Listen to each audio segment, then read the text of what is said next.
until the end. For those online, during the presentation portion of the session, all participant microphones will be muted by the meeting host. If you have any questions during the presentation, for those in person, please raise your hand and wait to be recognized. A microphone will be brought to you so you can ask your question. Please be concise. For those online, please submit your questions using the chat button at the bottom of your screen. You can either type it into the general chat or you can send a private message to Ben Hopkins. KDA staff will be monitoring the chat for questions to be asked at the conclusion of each presentation. There will be a general Q&A session during the last 15 minutes of today's meeting. The session is being recorded and will be posted online next week. I'll send a link to the recording in our next quarterly newsletter that will be sent out around the end of July.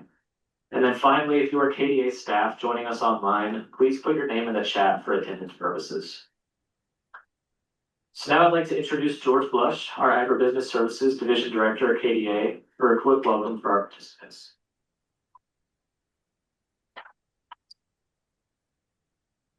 Thank you, Ben. As Ben said, I'm George Blush. I'm the KDA Agribusiness Services Division Director, and food safety is just one program in that division. It's most of our inspection programs. And you'll hear from Jamie in our feed program a little bit later on. But anyway, I want to welcome you to this 2026 annual Food Protection Task Force meeting. Thanks for taking time out of your schedules, both those that are in person and those that are attending virtually. I'm thinking that do a little history lesson here. I think back in 2017 is when Kansas started the Food Protection Task Force. But that Food Protection Task Force, Kansas is just one member of a coalition of many states nationwide that are tasked, and I'll just read it, with to promote communication, collaboration, integration between local and state partners, industry, consumers, and other food stakeholders. So if you look on the website for the coalition, there's 3 stated goals in their mission. Promote voluntary compliance with human and animal food laws and regulations. We do this through our educational quarterly newsletter and annual meetings like this. And then our inspectors, we promote voluntary compliance, just like it says. Number 2 is to prevent human and animal food illness and contamination. That's why in our newsletters, and today we're going to have topics on food safety and also on the animal feed, pet food. And number 3 is to improve that local, state, and multi-jurisdictional cooperation in the human and animal food emergencies for surveillance and response and after post-response systems. We talk about multi-jurisdictional approach. It's kind of interesting today. We're gonna talk about a very large multi-jurisdictional approach to food safety when we talk about FIFA and the World Cup. So I think we're going to have a presentation on that today, which that kind of embodies the goals of this Food Protection Task Force and why we're here. Also want to just publicly thank Ben. He's been doing this for a number of years. He puts together a quarterly newsletter. He organizes this meeting. So just want to recognize Ben. So hope you find the information that we present here helpful today. I hope everybody learned something. And so I'll just turn it back over to Ben if Ben is ready.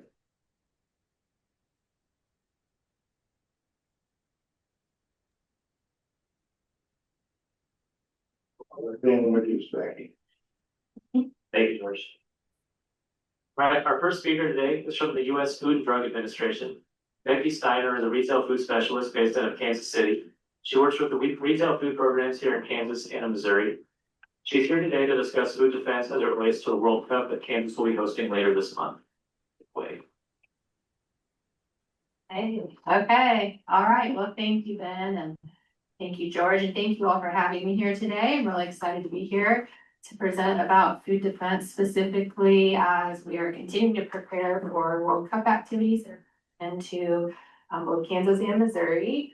I'll give a brief intro. My name is Becky Steiner. As Ben said, I work for FDA. I'm a retail food specialist in the Office of Retail Food Protection. I've been with FDA since 2019, and I work with both Kansas and Missouri as the retail food specialist. So, as you're aware, hold on, let me see if I can minimize this item here. All right, so, as you're aware, jurisdictions across the country are preparing to host the World Cup in various cities and states throughout the country. And so what that means is we've got a lot of communities getting ready to gear up to support athletes, staff, and operations that are occurring and connected to this global event. So with that increased visibility and activity, it's important to recognize that events like this don't just bring opportunity, but they can also attract attention from individuals who are looking to cause disruption, or in some cases, maybe gain notoriety or make a political statement or any of the above.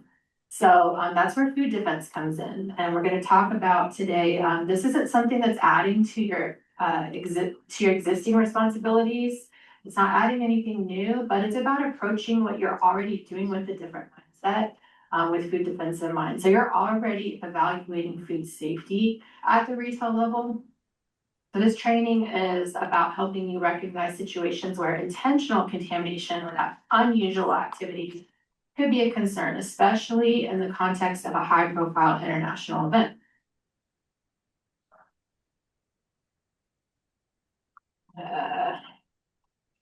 Get my advance going. All right, we're going to skip this slide because that's if we were doing this in a different mode. Okay, so let's talk a little bit about food safety and food defense and what's the difference between the two. So whether we're talking about a highly secured environment that or more open everyday operations, it really comes down to how we think about protecting the food system overall. So food safety and food defense are both two big focuses when we consider how we protect the food supply.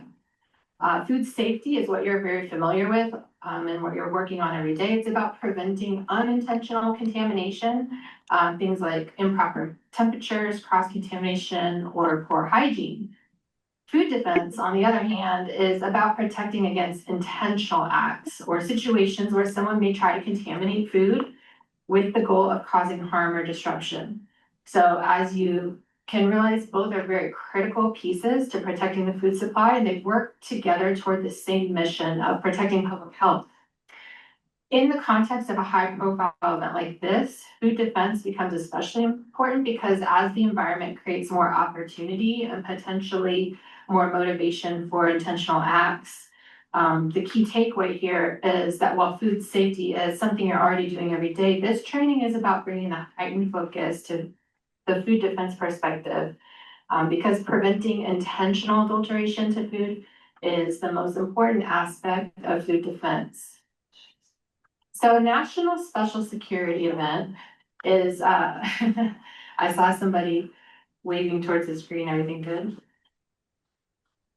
Oh, there we go, okay. All right, so a national special security event holds additional significance and is a very public potential target. The Department of Homeland Security at the federal level designates this type of special event as an NSSE, National Special Security Event. So within NSSE, Homeland Security and Secret Service create an operational security plan for the event. And that plan establishes partnerships with law enforcement and public safety officials that include local, state, and federal partners. At the federal level, events like the World Cup are evaluated based on their significance and potential impact. So some events are designated as National Special Security Events, or NSSEs. And these events are of national significance and receive a high level of federal coordination and support, particularly around security. And this is above and beyond just looking at the food defense component. So an example might be, as you see on the screen, of the Super Bowl. So while the World Cup is not a single day event like the Super Bowl, the later stages like the semifinals and the final have been designated at a high similar level of significance, which is known as SEER 1. So we're going to talk about the different levels of SEER here in a second. So one way to think about this is imagine the Super Bowl extended out over a period of time across multiple locations with global attention throughout. So that level of visibility brings not just operational complexity, but a need for increased coordination across agencies, what George mentioned just a few minutes ago. So as we kick off, again, it's helpful to understand the scale of this event that we're supporting. So the World Cup is one of the largest global events that takes place. And I have to just take a step back and acknowledge I'm not a soccer fan. So I didn't really understand how significant this event was until you start hearing more and more planning and hype coming up around it. And it really is a really big deal. What started as a 13-team tournament almost 100 years ago has grown into one of the most widely viewed sporting events in the world. And so in 2026, that scale increases even further, with the US being one of the host nations. So the tournament has expanded to 48 teams with over 100 matches played across 39 days. From a US perspective, we're going to be hosting 78 matches across multiple states, and that includes some of the highest profile games towards the end of the tournament, the semifinals and the final. Historically, just for context, the last time that the US hosted the World Cup in 1994, it was the most attended World Cup on record. So what this really all means is it's not just a sporting event, it's a global event with significant visibility, attention, and activity concentrated over a relatively short period of time. When we talk about the scale of this event, it's not just about the number of teams or matches, but it's also how it's spread out geographically. So the World Cup is going to be hosted across 11 cities in the US, with additional host cities in Canada and Mexico. So what you see in the blue, that's obviously the US footprint. And then even that alone spans the entire country from West Coast to East Coast, and then of course here in the Midwest. And then when you include Canada, which is in the red, and Mexico in the green there, you can see how this becomes truly an international event across these three countries. The semifinal games will be in Dallas and Atlanta, and then the finals will be at the Giant Stadium in New Jersey. And both the semifinals and the final games are designated as SEER 1 special events. So when I say SEER, what I'm referring to as a special event assessment rating. And the scale goes from 1 to 5, with 1 actually being considered high, and then the 5 being low. So a SEER 1 event is one that's of high significance and requires extensive to moderate federal interagency support, often with Department of Homeland Security appointed federal coordinator.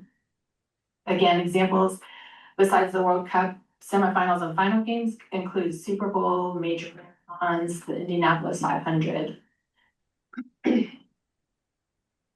All right, so why does all this matter? Why are you giving me a lesson on FIFA, Becky? Well, it matters because while the matches are happening across these host cities, the event itself does not stay confined to those locations.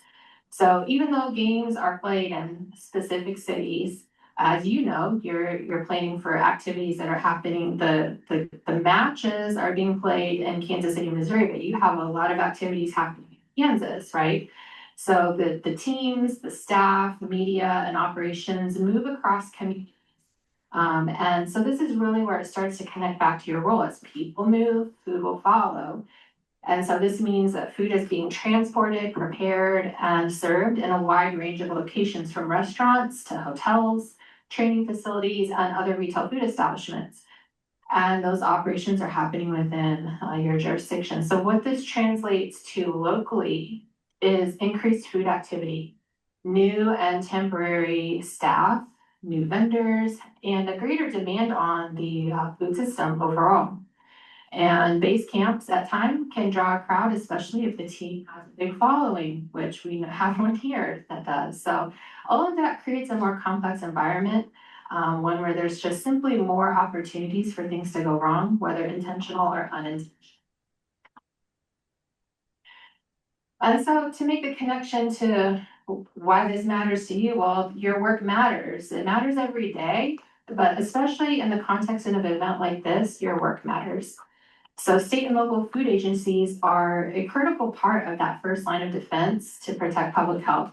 You're already preventing foodborne illness through your inspections and oversight, but beyond that, your work also supports the success of the event itself.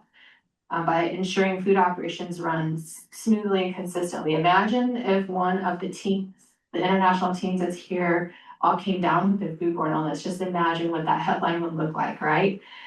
When issues are identified early, you can help prevent disruptions, whether that's operational impacts or public health concerns or broader consequences. So your work plays a role in maintaining that public trust. You people that are traveling here to watch games, whether within the US or internationally, they expect food that they're eating to be safe. And your presence helps reinforce that confidence. And thinking on, FDA's focus is very heavy on the integrated food safety system. So thinking about the integrated food safety system as a whole, just recognize you're part of a much larger system. And so what you observe and what you're addressing locally contributes to that broader effort to protect the supply. All right, let's take a look here. These are the base camp locations that we know of so far. And I'll be honest, this map has probably been updated on their site since this slide was made. But this is a map of the base camp locations. And so base camps are the communities where the national teams are going to be living, training, and operating throughout the tournament period. It's not just for one single day, for a single match, but over an extended period of time. So what this means is that those food operations that are happening here may directly be supporting team, staff, and event related activities. This isn't theoretical, this is something that is happening, and we have teams that have already landed and arrived as of this week that I know of. Okay, so now that we've kind of done a lot of that backgrounder info, let's try to understand where vulnerabilities can develop. When we think about the food supply continuum, it's important to recognize that there are opportunities for intentional contamination at multiple points along the system. These access points start at the beginning with crops and livestock and move through processing, distribution, storage, transportation, and then ultimately ending at retail. Each of these stages has its own vulnerabilities that are specific to that step, like access, oversight, and how product is handled. And obviously, while all of these pieces are important, the role that we're going to focus on here is at the retail level, and that's where food is closest to the consumer, where handling is more frequent and where access tends to be much more open. And focusing on food defense at retail isn't just a conceptual shift, it's something that's really being formally recognized in the regulatory framework as well. So in the 2022 supplement to the FDA Food Code, food defense has now been formally defined, and the definition is very straightforward. It's the effort to protect food from intentional adulteration or tampering. So what we just talked about conceptually is now being reflected in the Food Code itself. And this definition is expected to be fully incorporated into the 2026 published edition of the Food Code, which means it's not a temporary focus, but it's becoming part of the standard framework moving forward. Beyond just adding the definition, the Food Code now references how food defense concepts are expected to be operationalized.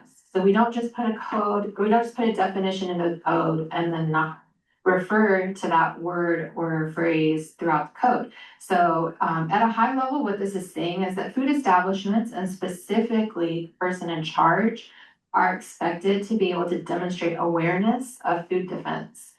And this includes things like recognizing unusual or suspicious activity, or understanding who has access to food and supplies, and then also having basic steps in place to prevent intentional adulteration.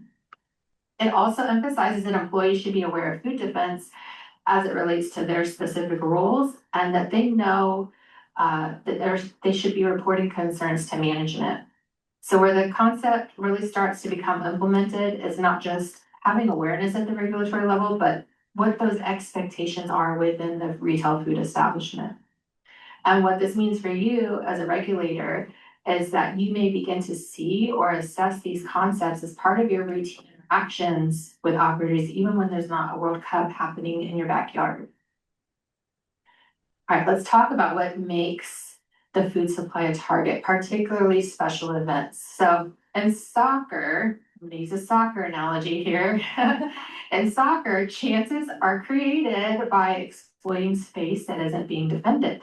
So in many cases, food systems are treated as part of operations, logistics, rather than something that's actively defended.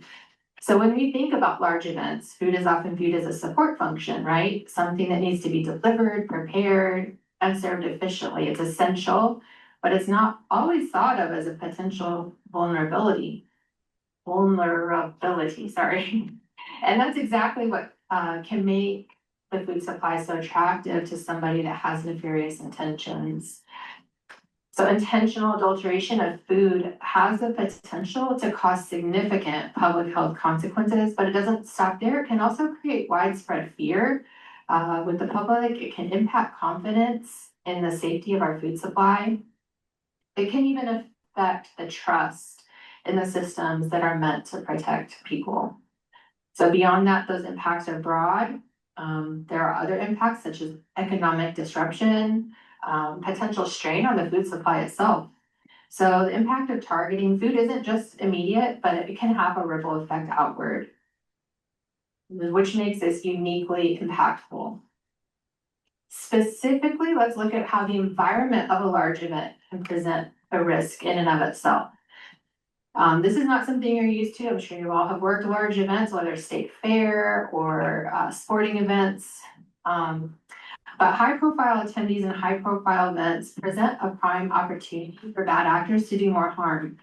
So what you're looking at here in this picture, this is an example of the type of environment that can develop around a large event. This could be like an official fan zone or a watch party, or maybe some type of gathering tied to the teams or the base camp in your area. These types of events may not always be directly managed at the same level as the main venues, but they still involve significant food activity. So from a regulatory perspective, this can introduce several challenges. So you might see temporary kitchens or mobile food vendors or food operations that are set really quickly, spontaneously, last minute. There's often an increase of staffing that are needed to support these increased temporary food setups. And there could be various levels of education or training or experience among those food employees or workers. And sometimes they're not even food employees. A lot of times they're just volunteers that are brought in to run these food stands or concessions. There's an open casting call. I know, like out at Arrowhead Stadium, like on a regular Sunday, a lot of the concession stands are run by volunteer groups. And so one of the challenges with that is they're not always necessarily trained in food safety concepts. Food employee health concerns could be an issue. Vendors could be onboarded very rapidly, and operations are very typically high volume and time sensitive. A lot of food going out the door very quickly. So you'll tend to see multiple storage and delivery points as well, which adds to complexity. So when you combine all of that, the result is an environment with increased access, reduced oversight, and then obviously more opportunity for intentional contamination. Remember, your role is important, as food is an important part of every large gathering. All right, so to bring into focus the next section, we're going to talk a little bit about how these type of risks have actually played out in real world situations. So we're going to go over a few examples of some outsider and insider threats in food defense. So up to this point, we have focused on the scale of the event, the size of the event, and the threat landscape, and how it can be constantly evolving and driven by changes in both technology and access and global supply chains. However, we can't always just rely on our past experience as inspectors, and we need to be aware of new and developing risks, things that may not be as obvious. So why is it important to have coverage during these and other events? Because there is a documented history of terrorist actions against innocent people through intentional contamination of food. So this first one is from a long time ago in 1984, and this example occurred in Oregon. This was the Rajneeshi cult, and this represents the first documented case of intentional food contamination at the retail level in the U.S. So the scope was significant due to the contamination that occurred across 10 different restaurant locations on their salad bars, mostly in pizza restaurants. The salad bars were intentionally contaminated with salmonella via like a brown liquid, and ultimately 751 people became sick and 45 people were hospitalized. That's a big number. So the motivation for this was to incapacitate local voters and influence an upcoming election in Wasco County, Oregon. After the cult faced pushback from local residents regarding land use restrictions. And it ultimately ended up completely backfiring and having the exact opposite effect. While the food code does address consumer self-service operations, including with salad bars for things such as utensils and employee monitoring, as you know, there's challenges with consumer self-service operations, particularly the monitoring piece, depending on how a retail establishment is physically set up. And for the sake of time, I'm going to skip a few of these examples. And if I could, I should have said this at the beginning, but if somebody could just flash me like when I have 10 minutes, I appreciate that. All right, thanks. Okay, so here's a more recent example from 2016, in November of 2016, in Lake Tahoe, California. 43-year-old Harry Dowley was arrested after police observed on store surveillance video that he was believed to have doused at least 2 self-service food bars, one in a Mexican restaurant and another in a grocery store in the same mall with a chemical. So this bleach-like substance was thought to have caused multiple cases of food poisoning, including a 12-year-old boy who became very ill after consuming the foods from one of the buffets. Thankfully, there were no fatalities, but you imagine if you're consuming a chemical like that, the symptoms could be pretty vicious. And in this particular case, it was not disclosed what his motivations were. So we'll talk a little bit about some of the 3 main components that go into an intentional food contamination with motivation of those. I'm going to skip that one. This one, some of you may recognize. In fact, some of you in this room may have investigated this. I'm not sure. But we talked about a few examples of food defense concerns coming from outsiders, but the threat can also be from an internal source. And so those threats can often occur within a facility as well. Disgruntled employees can be a cause for concern. So this example is from August 2009 at a Mexican restaurant in Lenexa, Kansas. And in this case, the husband and wife both worked at this restaurant. The husband had recently lost his job there. The wife was a waitress, and there was that disgruntledness with the owner. And then they also believed that the owner had something to do with their car being stolen. So there's the motivation for retaliation or sabotage against the owner and the business. The wife admitted adding methomyl, which is a restricted use pesticide with a high acute toxicity to humans. She added it to salsa on 2 different occasions while working at the restaurant. And as a result, there were 48 people who became ill, very rapid onset of illness, many within 20 minutes of consuming the salsa. And the symptoms were pretty severe: nausea, vomiting, extreme sweating, chills, dizziness, abdominal pain, most commonly reported. And there was 25 emergency room visits and I believe 1 hospitalization. So as a result, this restaurant received some very negative press in the news, and they had a $250,000 decline in sales approximately in the 2 months following that event. And then another example of an insider threat came in 2024, April 2024. Again, this one you might be familiar with, but in this instance, this was a joint law enforcement investigation between FBI and the Leawood, Kansas police, and they were alerted to an individual who worked at a very popular steakhouse and who had intentionally contaminated food with bodily fluids. So there was significant news coverage on this event. Much of it was actually an effort to alert the public So that individuals who may have eaten there during that time frame would, in question and became sick, would know to come forward and report that to law enforcement and public health authorities.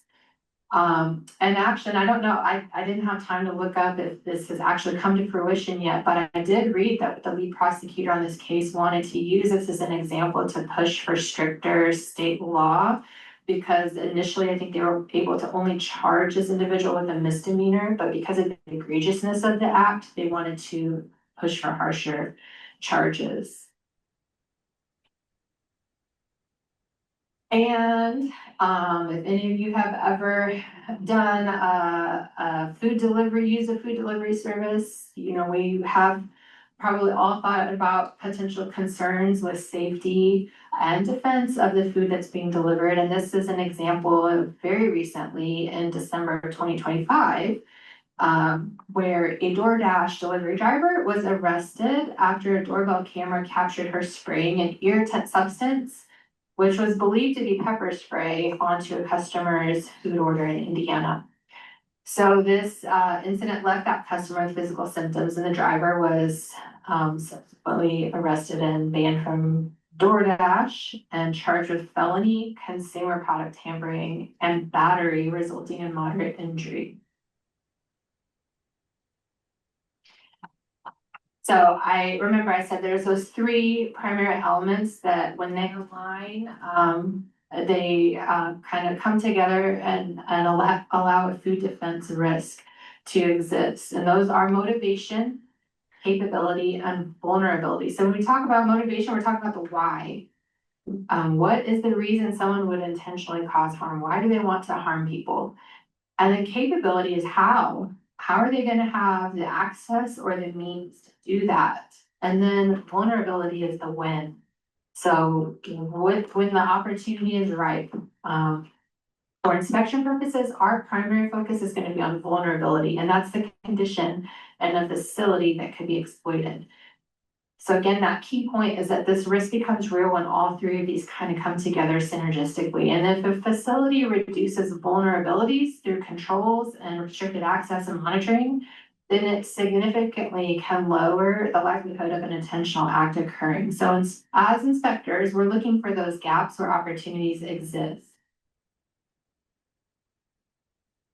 You're all very familiar with these, so I'm not going to spend a whole lot of time on this part, but again, those main types of agents that could be used to intentionally contaminate food are biological, chemical, radiological, and physical. And these are often the same agents that are seen with unintentional contamination. So what makes this different is the intent, not the agent itself.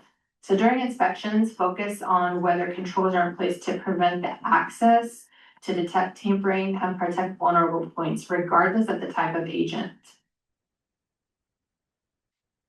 And so now that we have a sense that intentional acts can happen, I do want to talk about some characteristics of food agents and attackers that can influence the likelihood or even the scale of a particular attack.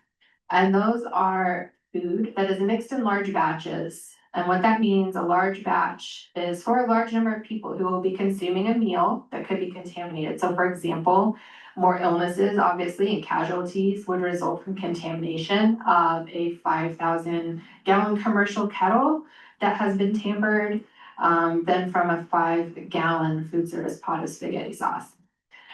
Uniform mixing is another one. So uniform mixing of an agent that's added before or during the mixing step results in contamination of all the servings from that batch. And this improves the efficiency of the attack. So with a liquid like milk or liquid eggs, the mixing is relatively easy. Another factor is short shelf life or the rapid turnaround at retail where the food is eaten soon after purchasing. And this tends to increase the risk. So when foods are perishable, it's more likely that contaminated product is going to be completely consumed before the public health officials can figure out what's going on and which food is the vehicle. And then the last thing is that easy access. So a bad actor needs to be able to get to the product or the raw materials. And so the more accessible the site, the more likely they're to make it a target.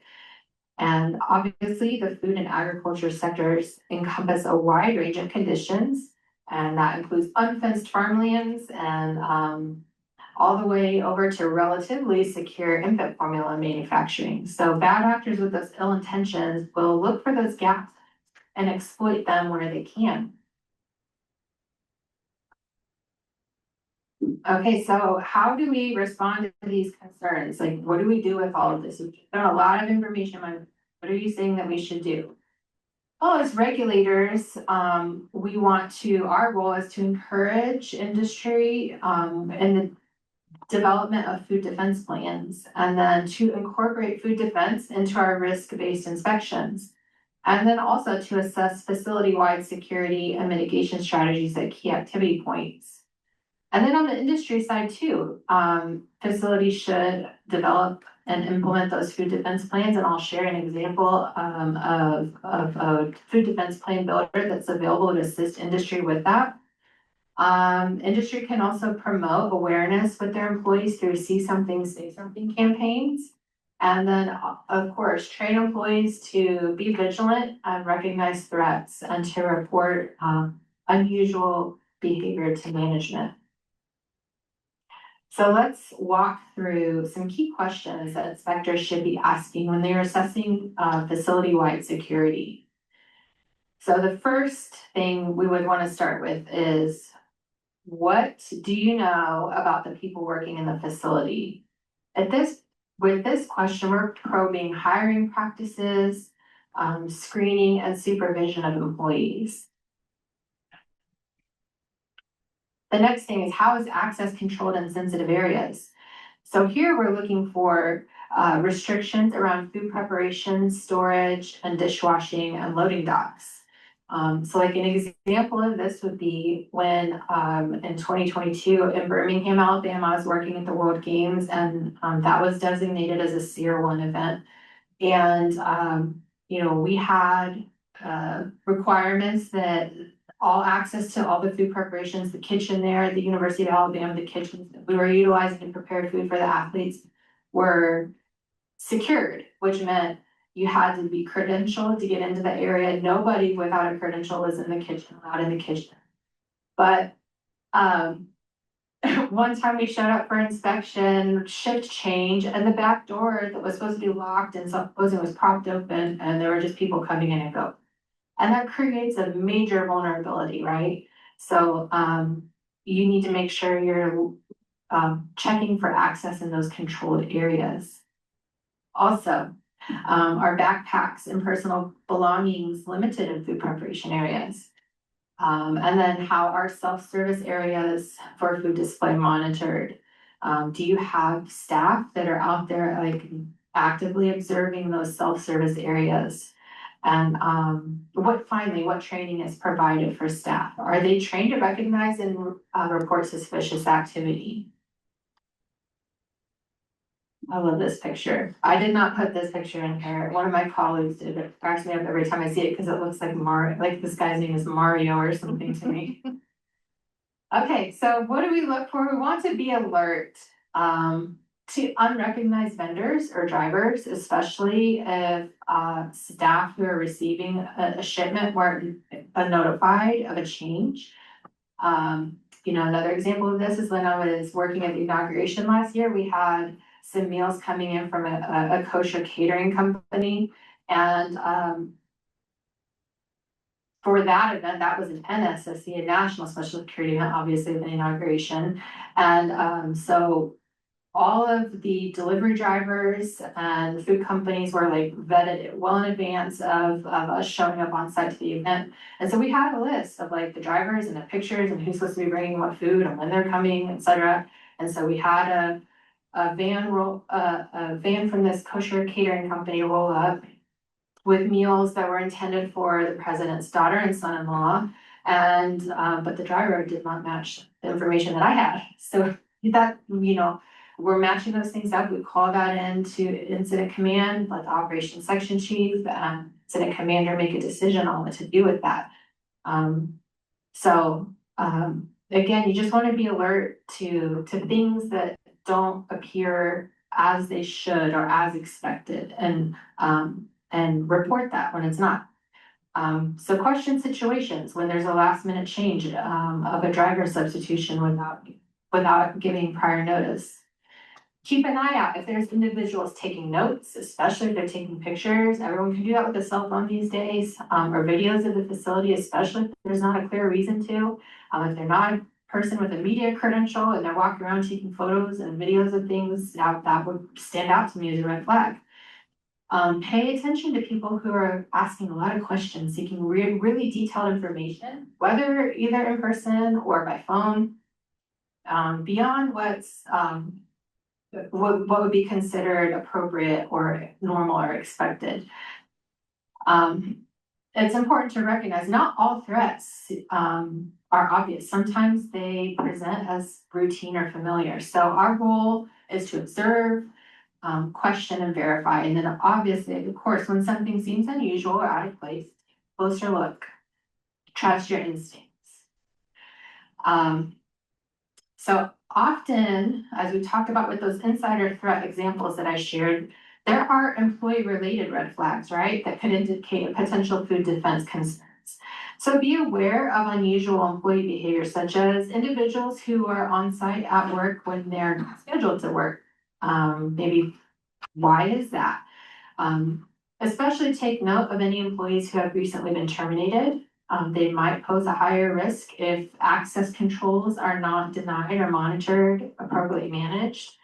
And then listen for suspicious comments or unusual questions during your visit. So these can signal intent or probing for information.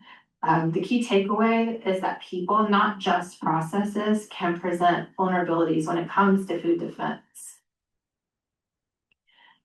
And then a few more things we're going to want to keep an eye out for. The first is to watch for anyone that's trying to access areas they shouldn't be in, especially kind of like I talked about a little bit ago, those staff only or restricted areas. That's an immediate red flag. And again, with these type of events, if you're in any of the FIFA sponsored areas, like out at the stadium or the fan zones, I think those you're going to have to be credentialed by FIFA to even get in there. So if there's people moving around in an area that's supposed to be like, you have to have a badge or credential or something identifying, and they do not possess that, that should throw an immediate red flag. Think about items too that could be used to blend in, like maybe stolen uniforms, badges, even packaging materials. If items go missing, it creates an opportunity for somebody who could move around unnoticed.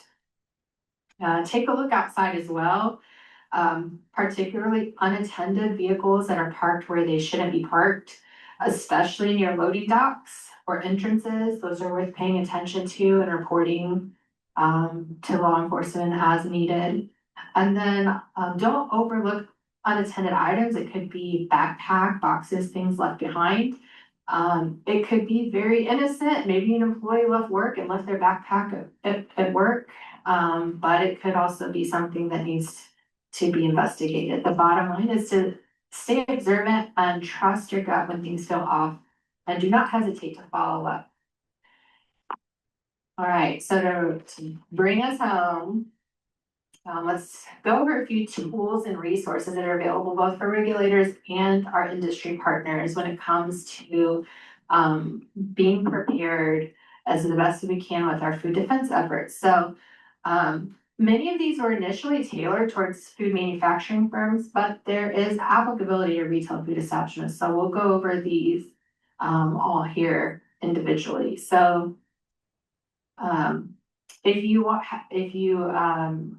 and all of these are accessible from our FDA website, fda.gov/food/food defense. So, and I can send that link to Ben if he wants to share it, if you'd like.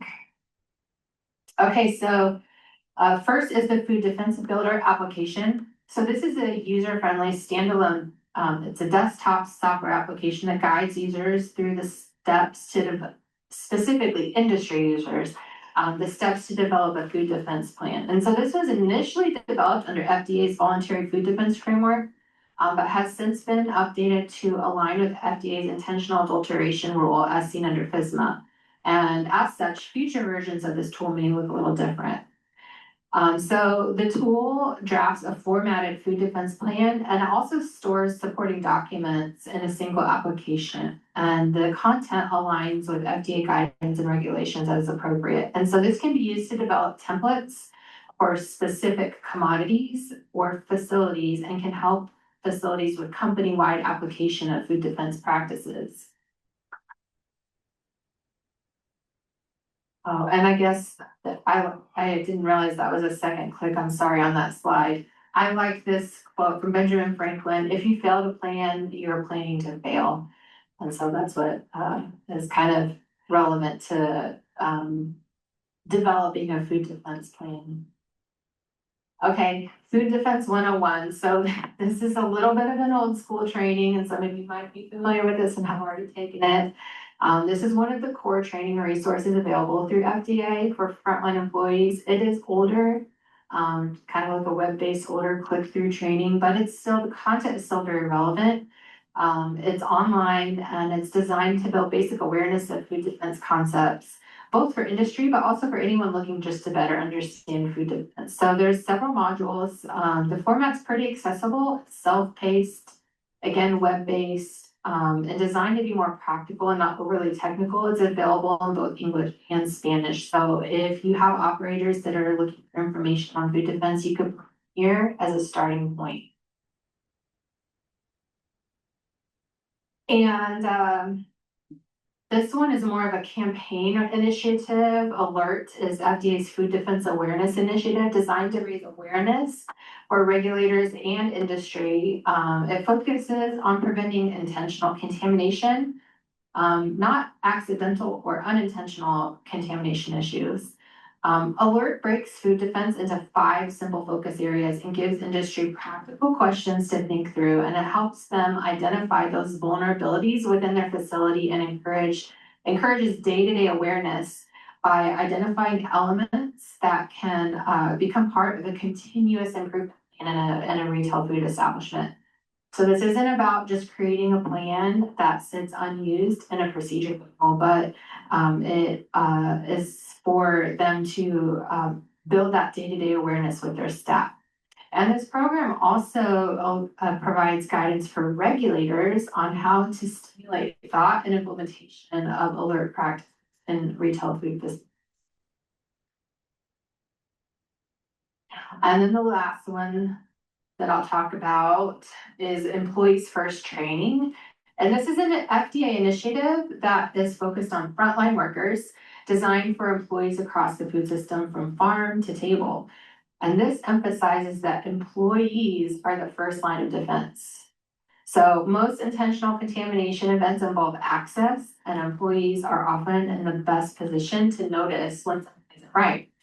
This is an online video training available in multiple languages. Like I'm talking German, Chinese, French, many languages. It builds awareness of intentional contamination risks and it focuses on what employees can do today to reinforce simple, observable behaviors. It's not about a complex plan, but it really encourages a speak up culture and early detection at the front line. And I think, Ben, correct me if I'm wrong, that we did one of these was this tabletop exercise you did a few years ago based off one of these? Possibly. So the food related emergency exercise bundle or freebie, this is a compilation of different scenarios that are based on both intentional and unintentional food contamination events. So the ones that are listed here on the screen, these are a few examples of the tabletop exercises that are most related to retail. And these are designed to allow for multiple jurisdictions and organizations to basically play or simulate with the host agency, or even simply for an individual agency to test their own plans and protocols when it comes to responding to a contamination event. All right, one more soccer analogy and we'll bring it home. So I'm gonna leave you with this image. So in food defense, it's easy to focus on the obvious high risk points or the goal line, right? But in reality, the risk exists across the entire operation or the whole field. So every step from receiving to processing, storage and distribution, it matters at each step. As inspectors, your role isn't just to watch one area, it's to see the whole field, to step back and take that view. Look at those people, processes, access points, and behaviors throughout the facility, because just like in the game, the play can happen anywhere. And often it's the areas that are getting the least attention because they create the greatest opportunity. So the takeaway is simple: stay aware, stay curious, and cover the whole field. Any questions? Thank you for sticking with me. I know that was a lot of information. Well, thank you, Becky. We've been watching the chat. I haven't seen any pour-in from online. But Becky won't be able to stick around for the general Q&A session at the end, so if you have anything for her, now would be the time to reveal those. Any unique things that you guys are seeing as you're planning, or anything that stood out to you as something you've learned? Yes, George.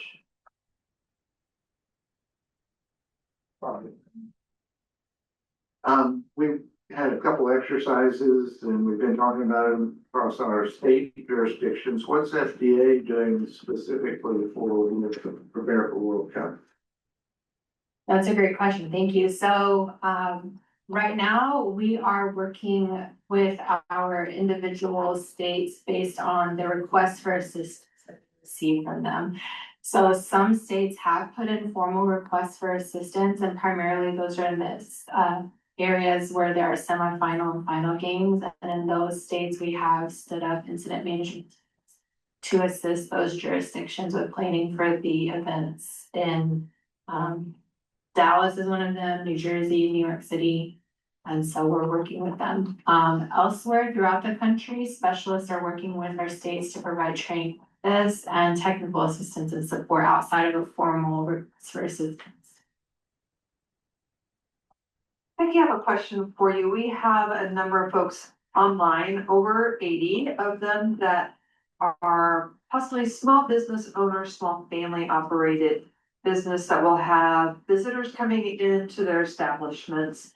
What might be the top 3 things, just real briefly, that they really can focus on for themselves, their small staff, and interacting and communicating with our visitors that are coming from all over the world? That's a great question. So I would just say, I would put an emphasis on see something, say something. And so if I were one of those business owners, I would definitely want to just keep an eye out for things that look different from the normal routine. So, surely there's going to be an impact on the food supply and system with the influx of visitors and people needing to be fed. So I would just question any changes that may happen, whether it's, a delivery coming on a different day from a different driver. Are they receiving product that is not the same product that they typically receive? Are they getting substitutions? I would just kind of look for those type of things and verify when anything unusual occurs. Is the FDA, thinking specifically like here in Kansas City, are they doing like additional inspections for, say, like the hotels where the teams are staying, or the stadium, anywhere where there is like an even bigger risk, if you will, because of who might be there or how many people would be there? That's a great question too. At the federal level, we're not, because we haven't formally been requested to assist, and we don't do lodging inspections for FDA, but we could assist potentially with food safety preparation and food defense. But I do know that in Kansas City, in Missouri, they're a home rule state, so their regulatory framework is a little bit different. So the regulatory authority lies primarily at the local level there. The state does have some authority, obviously, as well. So this city is coordinating with Missouri Department of Health and Senior Services. And so they're working together. Great questions, everybody.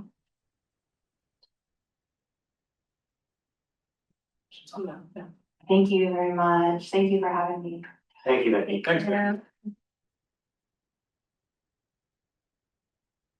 If anyone does think of something they want to ask Becky, just put it in the chat or let us know. We'll make sure we get those questions to her and we get all your questions answered. All right. Our next speaker is Lisa Ross, the new program manager for the Kansas Department of Agriculture, Food Safety and Lodging Program. She's going to present on updates to the latest legislative session.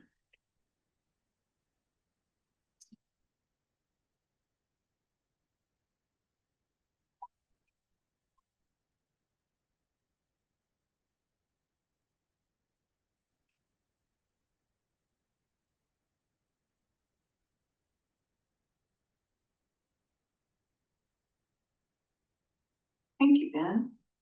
All right, and thank you everyone for joining us this afternoon. As Ben said, my name is Lisa Ross and I am the program manager for food safety and lodging here at Kansas Department of Ag.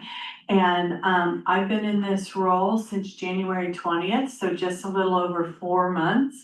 And it's already been a tremendous opportunity to learn more about the important work that's been happening across the state. But one of the things that that's really stood out to me since I began this role is the strength of our team.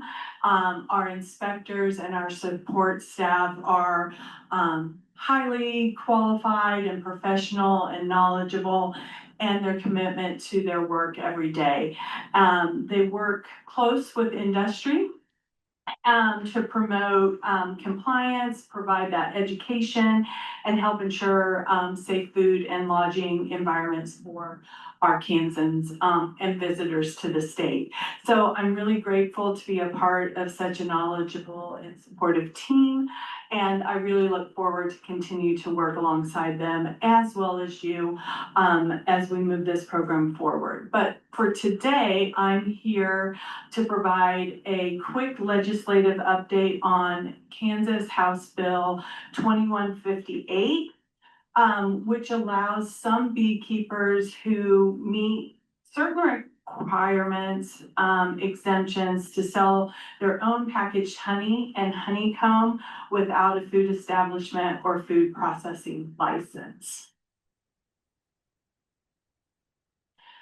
So after today's presentation, we're going to be able to identify honey-related licensing exemption under the new Kansas law, recognize the requirements for the small beekeeper exemption, and explain some basic labeling and record keeping expectations for exempt honey sales, and identify KDA's ongoing role in food safety oversight and complaint response.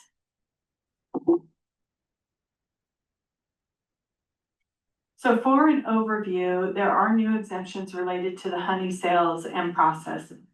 And the Kansas Department of Agriculture is responsible for enforcing the Kansas food safety law. And the law requires a food safety license, for many types of food sales. However, under this new House Bill 2158, which goes into effect July 1, beekeepers who meet certain requirements or exemptions won't be required to hold a food establishment and or a food processing license. So beekeepers can still hold a license, a food establishment or a food processing license if they want, even if they are exempt. And we're going to go through those exemptions in a few slides ahead. But some food safety licensing still may be required for activities that fall outside these exemptions that we're going to talk about. And then this is primarily, this guidance goes towards small beekeepers. And, KDA will retain authority to investigate food safety, complaints.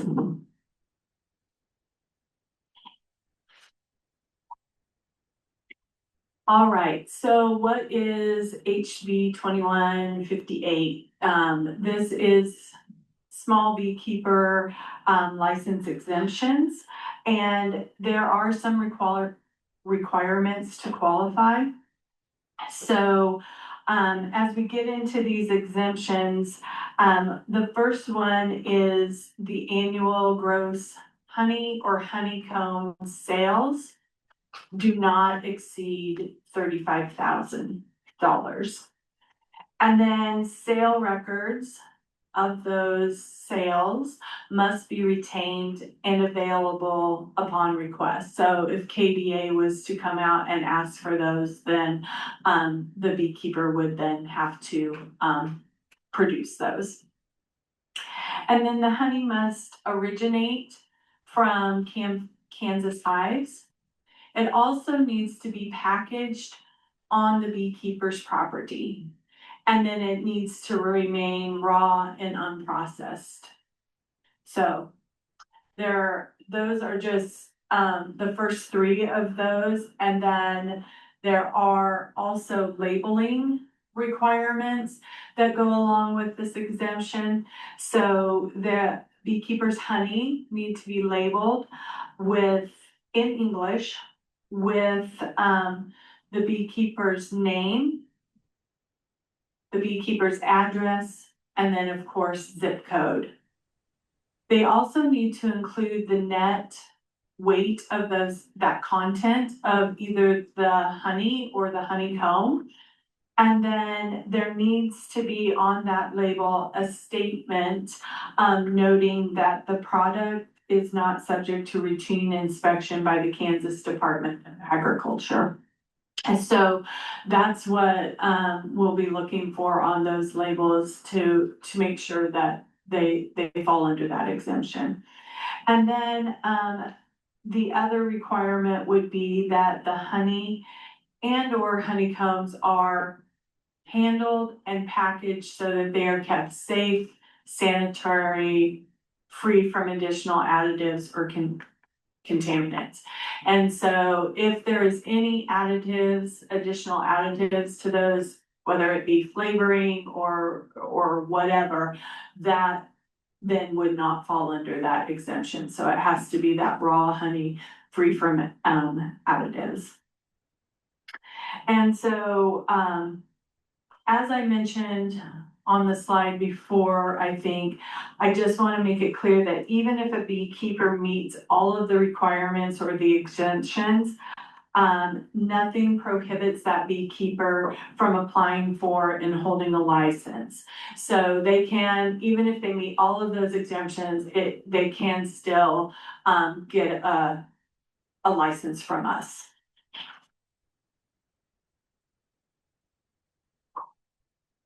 All right. And so some key takeaways from this bill are that exemptions are limited to those specific activities and conditions, which I mentioned through those requirements or exemptions.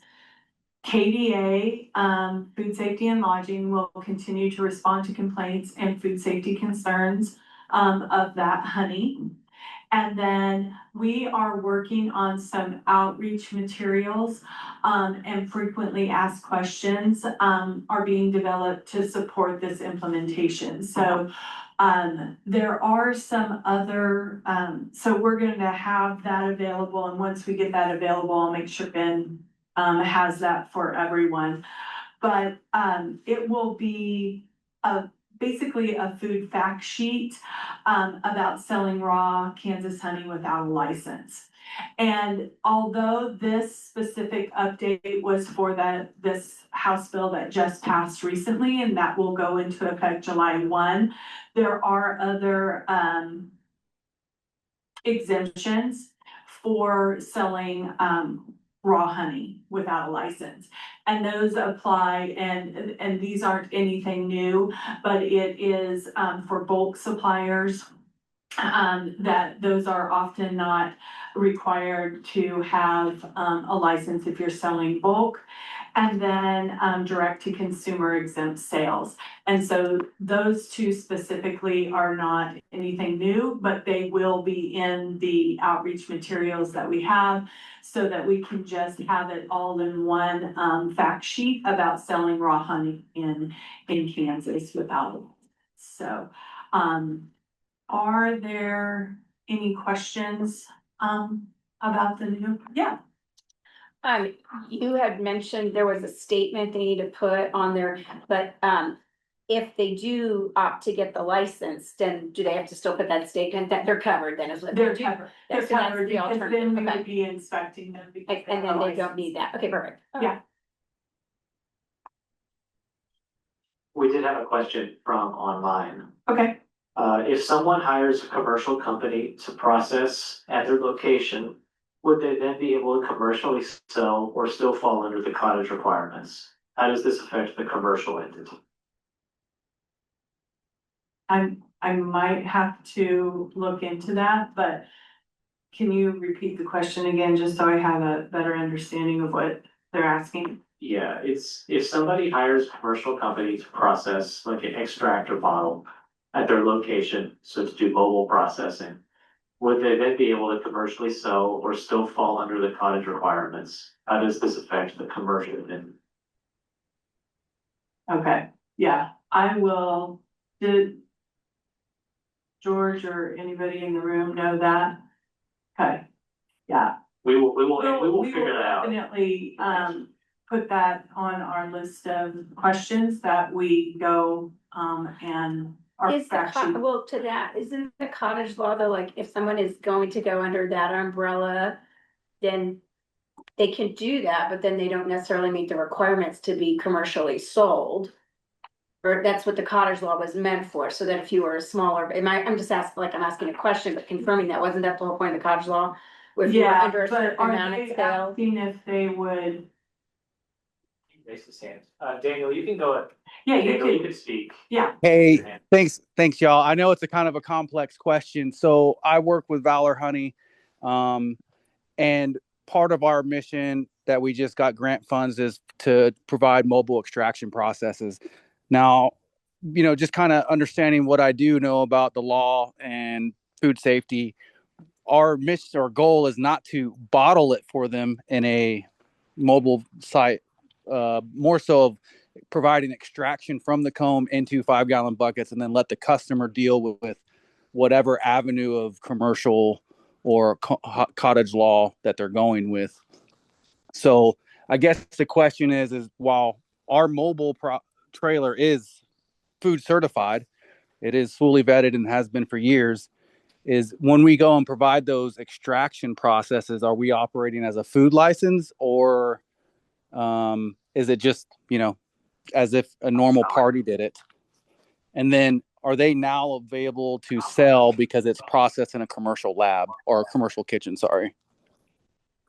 go ahead, you could, I was just thinking if they're not part of any of the money taken and they're not have to be food establishment license free process. well, if you're That's part of still, the process. yeah, if you're selling the bulk honey, is that what you're saying? No, ma'am.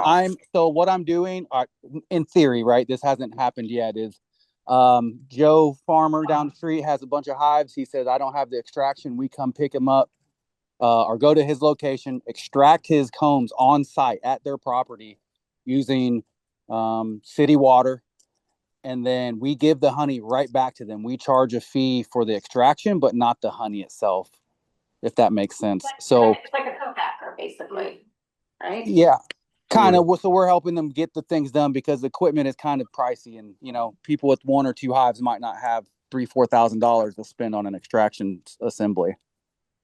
Well, the 2158,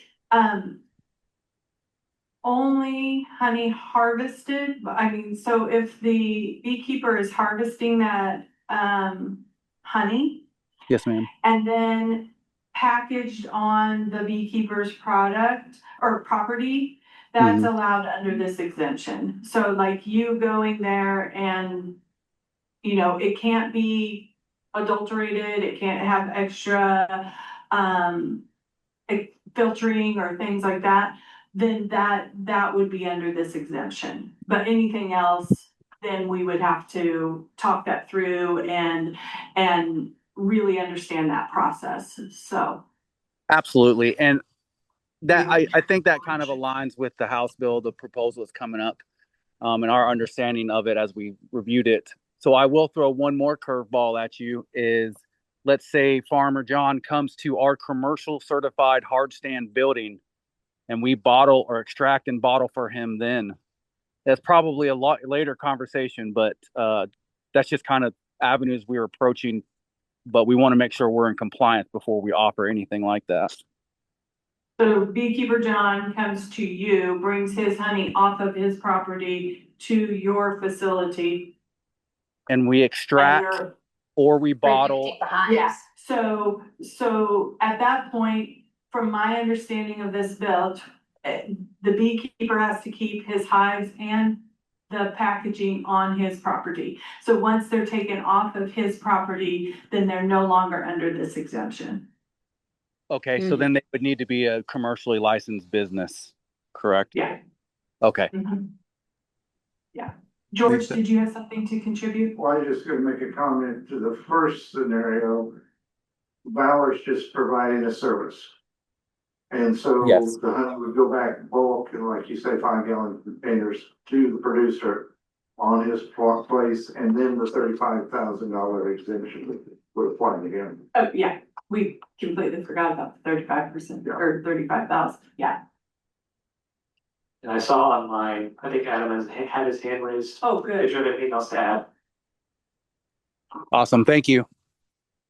Hey, yeah, this is Adam here with the food safety program upstairs, trying to keep everybody well. Got that summer cold. I think, yeah, there's definitely a few permutations that we could go through with that question. I think if they just wanted to be in the direct to consumer space still, that wouldn't really affect anything there by providing that service for extraction, like George mentioned. If we start getting into the bulk honey, I think was mentioned, would still be subject to that as well, still be allowed under that bulk honey exemption, as we call it. And then, as Lisa mentioned, as long as it stayed on the property of the producer, you could still take advantage of the small beekeeper exemption that House Bill 2158 implemented. So there could be some other ones. Daniel, I think you were getting down the road of some other avenues we might have to explore together. We can definitely meet to do that. But those, I think, covers kind of the three main routes on the initial question, at least. Yeah, it sounds pretty clear on my end, and I appreciate the context. And yes, I would absolutely love to maybe have a one-on-one about the scenario B, because that is part of where we would like to go. But, we got to make sure we're good to go legally and everything. So, yeah, I would love to game plan some things with y'all. Thank you. Thank you for that, Daniel. Were there any other questions on honey before we move to break? Hearing none. All right, Lisa, thank you very much for the great presentation.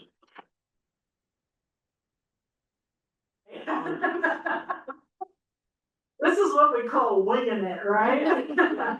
So again, I'm Karen Blakeslee with the Kansas Value Added Foods Lab. And so we do provide the process authority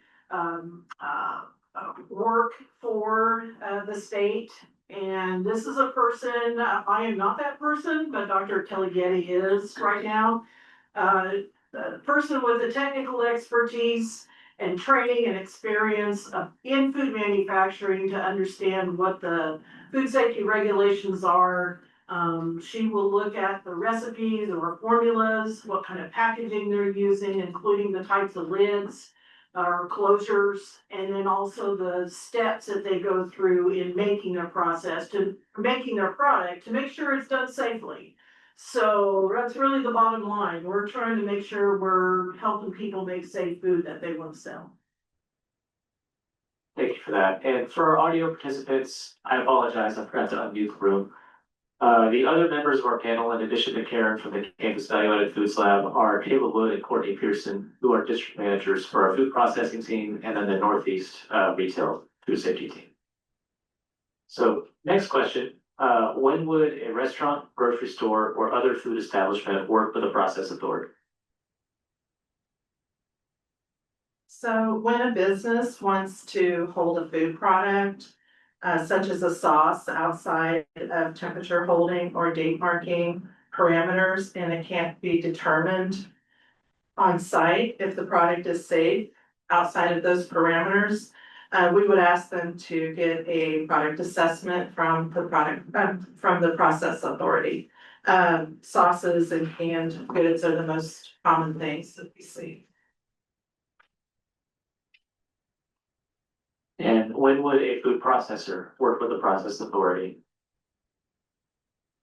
So kind of going off of what Karen and Kayla both said, a food processor might work with a process authority for various different items that could include things like barbecue sauces, salsas, specialty products. Kayla mentioned canning, also those items like that might be vegetables, pickles, different things like that. Thank you, Courtney. What would our Kansas Value Added Foods Lab rep like participants to know about working with the process authority? Please don't wait till the last minute. This does not happen overnight, so we really encourage people to get with us early in the process. But some other things to think about, the tools that they use. We have to know the weight of ingredients, so they do need to weigh their ingredients. They should not really give us their formulas in household measurements. You see that a lot, but it's more accurate if they give it to us by weight. So a scale is really important. Getting a thermometer, we have to know temperatures. How long are they holding it? Of course, having a timer to do that. What temperature are they holding it at? If they're doing the inversion method, how long are they doing that? What temperature is that? There's a whole lot of that kind of thing that needs to happen, and we need to see that. You know, if they say something like, bring it to a simmer, that doesn't tell us anything. Okay, even bring it to a boil, that doesn't tell us anything. We gotta know the temperature that they're bringing it to. So getting a thermometer is important. And then what time, you know, what is the time that they're holding at those temperatures, or whatever timing they do along the whole process method. Being as detailed as possible with their ingredients is really important. A lot of times we're doing nutrition labels along with that, with the process authority letter. So we do ask for a lot of detail on that, who the manufacturer is of those ingredients. What is the nutritional profile of those ingredients? We use a software program for the nutrition labels, and we can create the ingredients if we don't already have something like that in the system. But we've got to know a lot of information to do that, and getting that detail is really important. And then that also transfers to the process letter, because we write out the whole formula in that, so we've got to know what that is. What kind of packaging and lid system that they're using, you know, technically a process authority is really needed for canned food, so if they're acidified acid or low acid. So we gotta know, is it a glass bottle? Is it a plastic bottle? Is it a 2-piece lid? Is it a 1-piece lid? Those kinds of things. If they're using a plastic bottle, what temperature can that plastic withstand? So that's something to pay attention. To give you an example, we had some barbecue sauce come in one time, and they were in their product had honey in it, going off the honey topic that we had. And so their bottles looked like little honey beehives. It was really cute, but the product was so hot, when they put it in those plastic bottles, it sucked the bottle in. And so it looked like people had gone around and squeezed all those bottles. That's not what you want to sell. So we had to work with them on that to get their temperature right and make any other changes. So that is something that we'll do on that. We do see a lot of people that do can their products in traditional canning jars, like home canning jars with the two-piece lids, which can be done, but they cannot do the inversion method with that. Those lids and rings and lids are not designed for that type of process, so they do have to actually run those through a water bath processing in order for that lid to work right.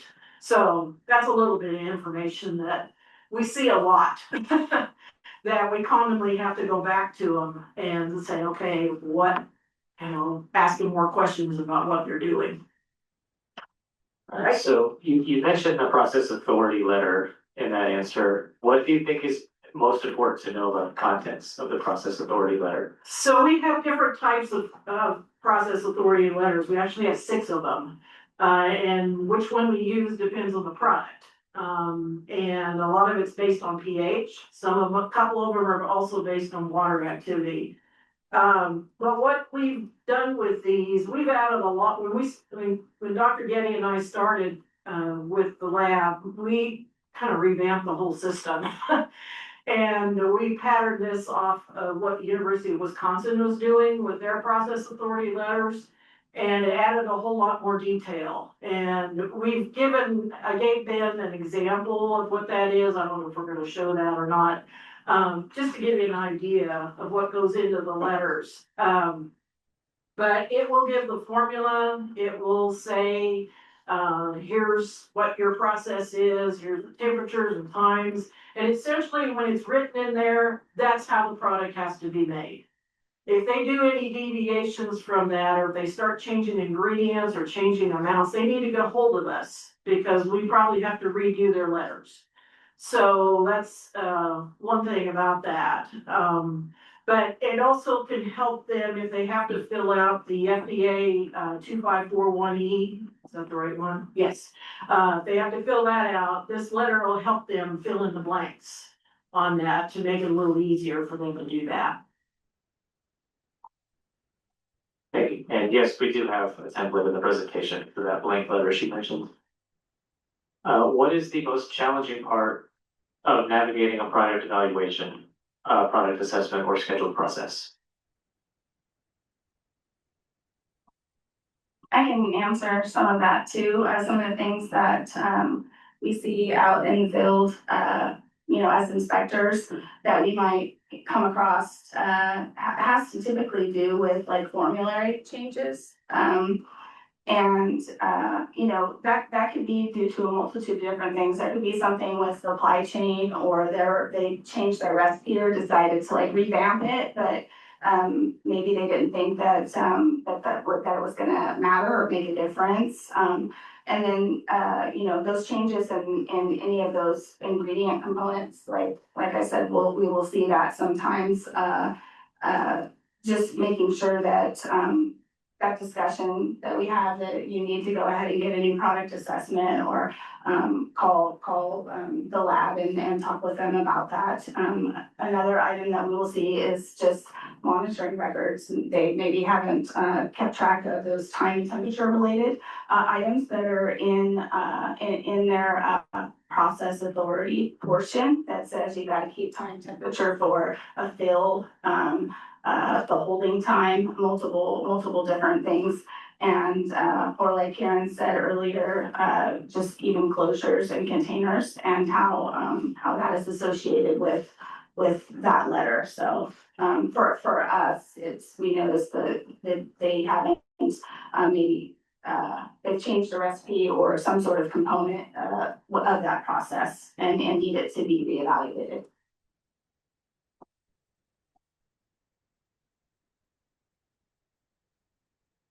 And my final question for the panel here is, what is your favorite resource in this topic area?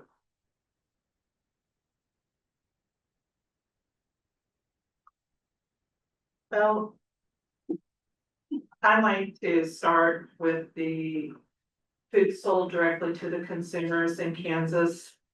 That will give you a lot of information as to whether or not it may need a product assessment or not. Also like the handout, working with a process authority. It gives some definitions. It talks about what a scheduled process is. It defines the acid foods, acidified foods, formulated acid foods. Those are terms that'll be on the product assessment, low acid foods. And, it also has a checklist on the back page for working with it. And it mentions some of the things that Karen had mentioned as well. Yeah, we created that publication along with a couple others, and I think Ben has those links to those. They're all on our website. One is about water activity of foods. Another one is about the hot fill hold process for acid or acidified foods. We designed these to be kind of short and sweet, get them to the point. So to help hopefully answer some questions on those topics, there's a few other ones. The directed consumer publication, we update that every January because there's always something new. And obviously we're gonna have to update the honey regulations in that one. So, that's why we do it every January, because there's always something that changes or comes out that we have to add. Or somebody comes up with a food product that we've never talked about before in this publication. So that's why we do it every January. To keep that up to date. The other thing I would suggest for people is the Better Process Control School. There's some people with the products that they're making that they have to take this class. We have offered that as an online via a course via Zoom here the last 2 or 3 years. Right now, we don't have one scheduled for this year. We kind of ran out some money to support that, so we got to find another source of money for that. But this book, I took the class through North Carolina State University. It's an online class that you can take whenever you want. You can start it whenever you want. There's not a certain start and stop time. But keeping this as a reference, I think, is really good because it goes through just about everything when it comes to making canned foods. Now, this one is for acidified foods. University of Nebraska also does this class. They also do one for low acid foods. But we have not worked with any low acid foods since I've been doing this work. Although I know there's some farmers markets that are selling home canned green beans or home canned meat out there, and which is a little frightening to me. So anyway, right now we're just dealing with the acid and acidified foods. One of the other things that I might mention too, going off of what Karen and Kayla both said, is that just making sure as part of your process in manufactured food, food processing, just to ensure that you're doing some sort of evaluation of your process on some sort of designated frequency, that you're looking at that, you're evaluating it. Trying to determine if, hey, maybe I have had something that's different or something affected by supply chain, whatever it might be, as part of that, good manufacturing practice, to ensure that you are looking at that. And if you have questions, there's a lot of resources out there, and just Karen's available, we're available. You just have to send us an email, and those resources are definitely part of something that we can make sure that you get. Right, thank you for our panel. I just wanted to show a couple things on screen. So on this slide, this was just an example of what a couple of those resources look like.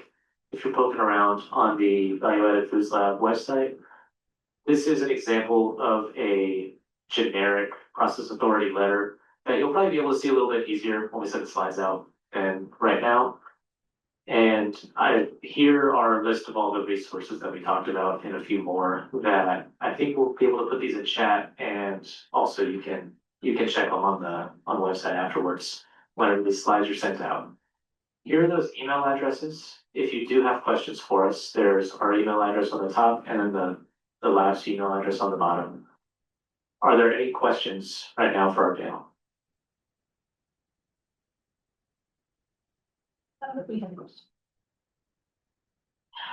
there any way of getting these handouts made in another language? And it doesn't specify what, it's just other language. I'll have to see, if we, I can't remember if we, there is, the direct to consumer publication is in Spanish. That big one, the other one, the smaller ones, I know are not right now. I just have to ask, we just have to have some funding to do it, which I'm not with. So I'll check into that. I'll tell you, our publications group, our bookstore is going through some transition right now. People are retiring and people are moving to different locations, so I'm not quite sure who I'm gonna be working with. But I'll check into that and see, but yeah, thanks.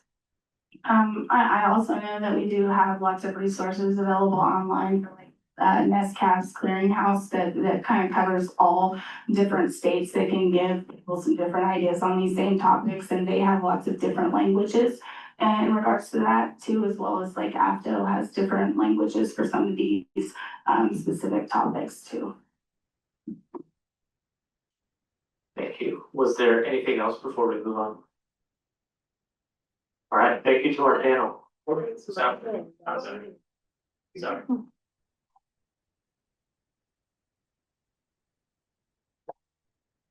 Thank you. So for translation, for some of those resources, I work with an organization called the First 1,000 Members Club. We provide translation services. If you guys want, to translate in French or Haitian Creole, we could be a resource for that. We also, produce, coleslaw, spicy coleslaw, we have had, we have used you guys before. And my question is, since I kind of came a little late, in terms of what resources, if we offering services to food insecure people, did you guys discuss anything, on that? I know it has nothing to do with value added, but, did you guys discuss anything for, repurposing food to meet the needs of people in the community who struggle with food insecurity? So you talking like, oh shoot, I can't remember forgot what I was gonna say now. Like a, community food table, is that what you're talking about? Yeah, community, we have a poverty table. We had a community, I'm sorry. We had a community center called, multicultural community center called the Harmony Center in Junction. We had a incubator kitchen, and we also were offering, a community meal to the Harmony table. And we doing it more like on an as needed basis and out of the food truck now, more soup kitchen type service right now. But I'm just wondering to start in a brick and mortar, what resources, if any, if you guys have any. Like I said, I know you guys are not, you probably not very these two. Okay. Yeah, that's something that we didn't really cover for this, but I can talk to you afterwards. Okay, thank you. With the lab, so I know and probably still exists, you know, the partnership between From the Land of Kansas and the lab and everything. So do they still offer that, I guess, as a benefit that then they could still, because there's costs, I'm assuming, associated with using the lab? Yes, there is. So in case y'all don't know, we do get funding from KDA to help support this program. And primarily that money goes to paying for students to work in the lab. They get great experience doing this, and I'll tell you, it is a huge benefit for them when they go out to get a job. If clients want to, we do encourage clients to join the From the Land of Kansas program. It's no cost to join that, but we do offer a benefit. It's an extra service that you have to sign up for, and I think it's like a $50 fee, I think. But we will give them 30% off of our costs that we charge for the things that we do. Okay. So it does help. Now, if it's only just one product that they have, it's probably not a huge benefit, but we've had some clients that bring in 10, 20 products. That can be very beneficial for them. And another thing I would also mention is, we have been and still are a part of the Heartland Food Business Coalition. This was a USDA grant funded program, that we've been on. We provided technical assistance. Unfortunately, USDA cut the funding last year, about this time of year, but they pivoted. This group pivoted and were able to get some grant funding to keep it going, which is great.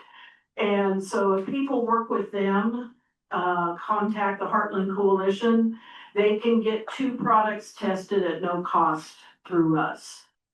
Either Process Authority and a nutrition label, or one of those, each separately or whatever, because we do offer a combination cost and then one is separate. So Okay. that's been a big benefit for a lot of people too. Okay. So if you need more information, I Yeah. can get that out Are you too. gonna be here at the end? Yeah, All right, for a little I'll follow bit. up with you because I have other questions that are Perfect. not specific to this, but Yeah. that regarding Heartland. So, okay, Yeah. awesome, thanks.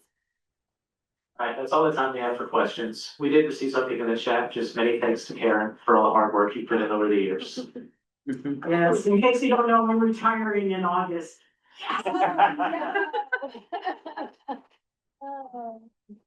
Thank you to Karen and our panel. If there are any other questions about this, there were some really good questions already. Please hold them for the end. We will have a general Q&A session and we can take more of those then. So next, we'll have Josh Zeck to discuss hand washing in food establishments. Josh is a retail food inspector who covers Lawrence and has been with us for 6 years. Right in.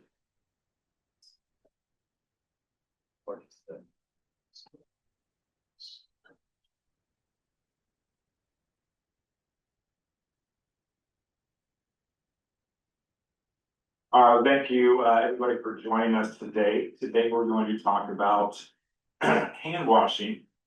And the topics of discussion are going to be foodborne illness risk factors, proper hand washing procedures, when to wash, the root causes of improper hand washing, and consideration for corrective actions. So,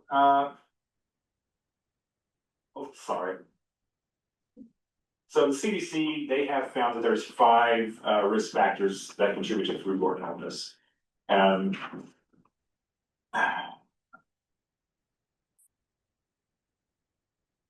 Let me back up and start over. Welcome. Today we're going to be discussing foodborne illness risk factors as related to proper hand washing procedures, including when to wash, why food workers might wash hands improperly or not at all, and what to do to help correct these actions. Hand washing ranks at the top of the CDC's 5 top risk factors for foodborne illness. I like to say food is just being food, and people can come along and mess it up. Hand washing at appropriate times is a dynamic process during inspections, and inspectors will be aware of the triggers and follow through to determine violations and corrective actions. So you would think that everybody knows how to properly wash their hands. A lot of times in inspections, we see a lot of different variations of how people wash their hands. The food code outlines it very specifically in 2-301.12. So the first thing that we want to do, and I see this a lot in inspections, where an employee will walk right up to a hand sink and the first thing they do is put soap in their hands. And that is not the first step. The first step we want to do is we want to rinse under clean, running, warm water. And the first thing that's going to do is help knock off any debris that might be on your hands. It helps with that. It also gets your hands wet, ready for that lather process that is next. So then we're going to apply an amount of cleaning compound recommended by the manufacturer. And we're going to rub our hands together for 10 to 15 seconds while removing soil from under our fingernails and creating friction. When we're doing this, make sure that you're not doing that under the water. So we're going to rinse our hands off first. We're going to put soap. We're going to lather and do all that cleaning and rinsing, and not underneath that running water. And we see it all the time. We get the soap, we go right under the faucet of water, it's washing away all that soap. All right. So that's the next thing that we want to do. And then we want to immediately dry using an individual disposable towel or other methods as described in the food code, such as a heated air hand drying device or a continuous towel system that supplies the user with a clean towel.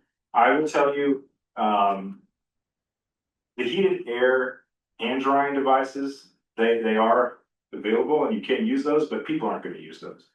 On my way here, I stopped at the gas station and one of the places has one of those.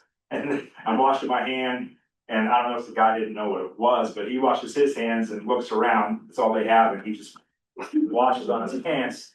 He sees me using the hand dryer, but I know personally, I don't like the air ones either. But so if we can make sure that we have those individual disposable towels.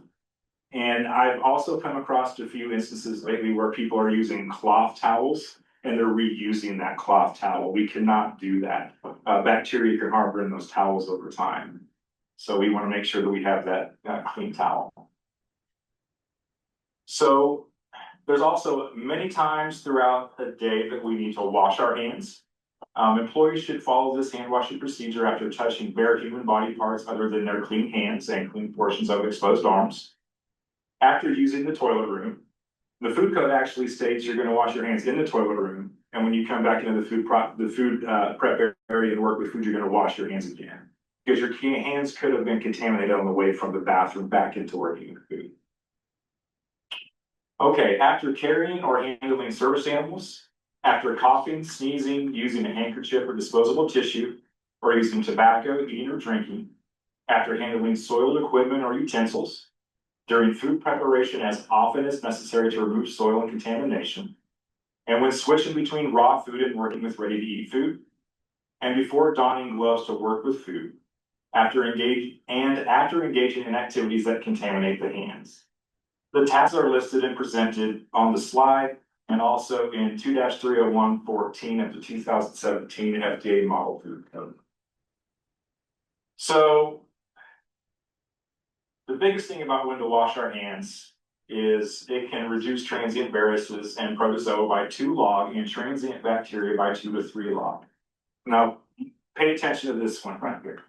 During a norovirus infection, there may be as many as 1 trillion viral particles per gram, 1 trillion particles per gram of feces on contaminated hands. Adequate hand washing will not resolve the issue in a food service establishment for the food worker to continue working. It is possible that as few as 18 viral particles may infect the next person. The employee must be excluded for at least 48 hours after being asymptomatic. So what are some of the root causes of improper hand washing?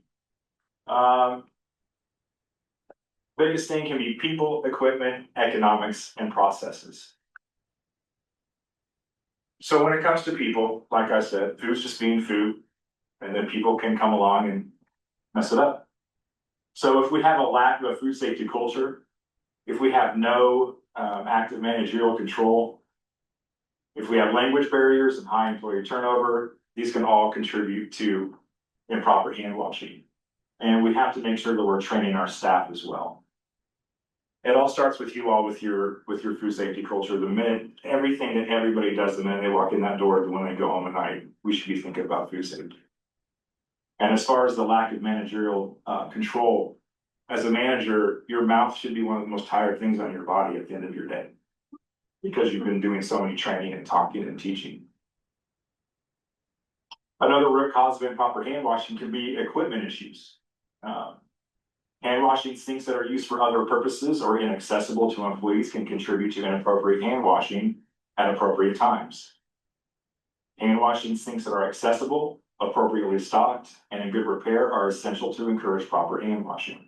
There's no hot water, there's no soap, there's no paper towel. If there's no waste basket for me to throw my paper towel in, I'm not going to bother to wash my hands as an inspector, yes, but as a food safety employee, I'm not going to bother.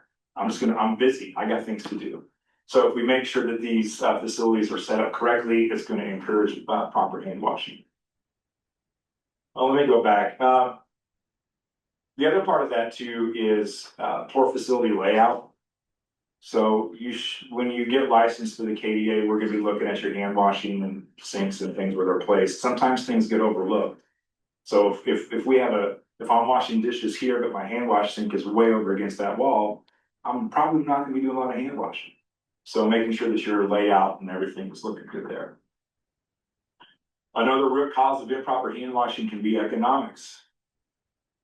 So we need to make sure that we are investing, the lack of needed supplies for hand washing needs to be discussed with the manager or person in charge. The inspector will encourage economic investment into supplies to ensure proper hand washing. Food contamination by workers is the leading cause of foodborne illness outbreaks. Again, food's just being food. Employee illness policy should be discussed, but sick leave offered is beyond what the inspectors can talk about. So paper towels are expensive.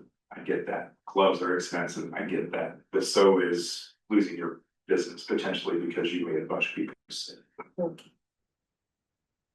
Some more processes to discuss are making sure that no bare hand contact with ready to eat food is allowed and washing hands before putting on clothes when changing the task.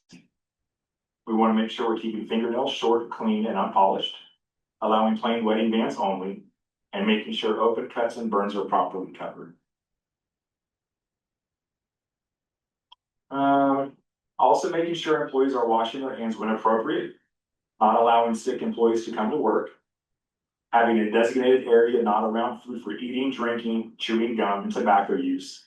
And again, like I mentioned, having all appropriate supplies to ensure proper hand washing behaviors. So corrective action for hand washing violations often come in a combination of education and discussion and demonstration. Promoting a positive food safety culture, employee training, efficient methods, and ensuring proper procedures and maintenance are essential. Some other things that you can do is create an employee illness policy. You can create work assignments to keep hand washing stations running correctly. You can encourage workers to, let me back up. You need to make sure your employees are comfortable coming to you when you're out of supplies. If they know that they're out of gloves, paper towels, or soap, but every time I go ask manager Jim is going to yell at me or tell me to figure something else out, they're not going to. So make sure they're comfortable telling you. And then again, understanding your workflow and layout of the establishment, and identify if there's some food processes that can be simplified or modified to encourage proper hand washing. That's all I've got today. Hopefully this helps you all build a good culture of commitment to keeping your customers safe. Do we have any questions? Thank you, Josh. I didn't see any questions online. Were there any from in-person participants?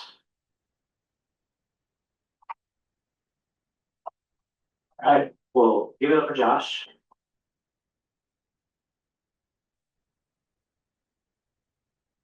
Right, so next we are going to have Adam Inman join us from the Food Safety and Logic Program to discuss 21 CFR Part 117 updates for food processors. Adam is our assistant program manager and has been with us for many years, and I am vamping until he can get downstairs.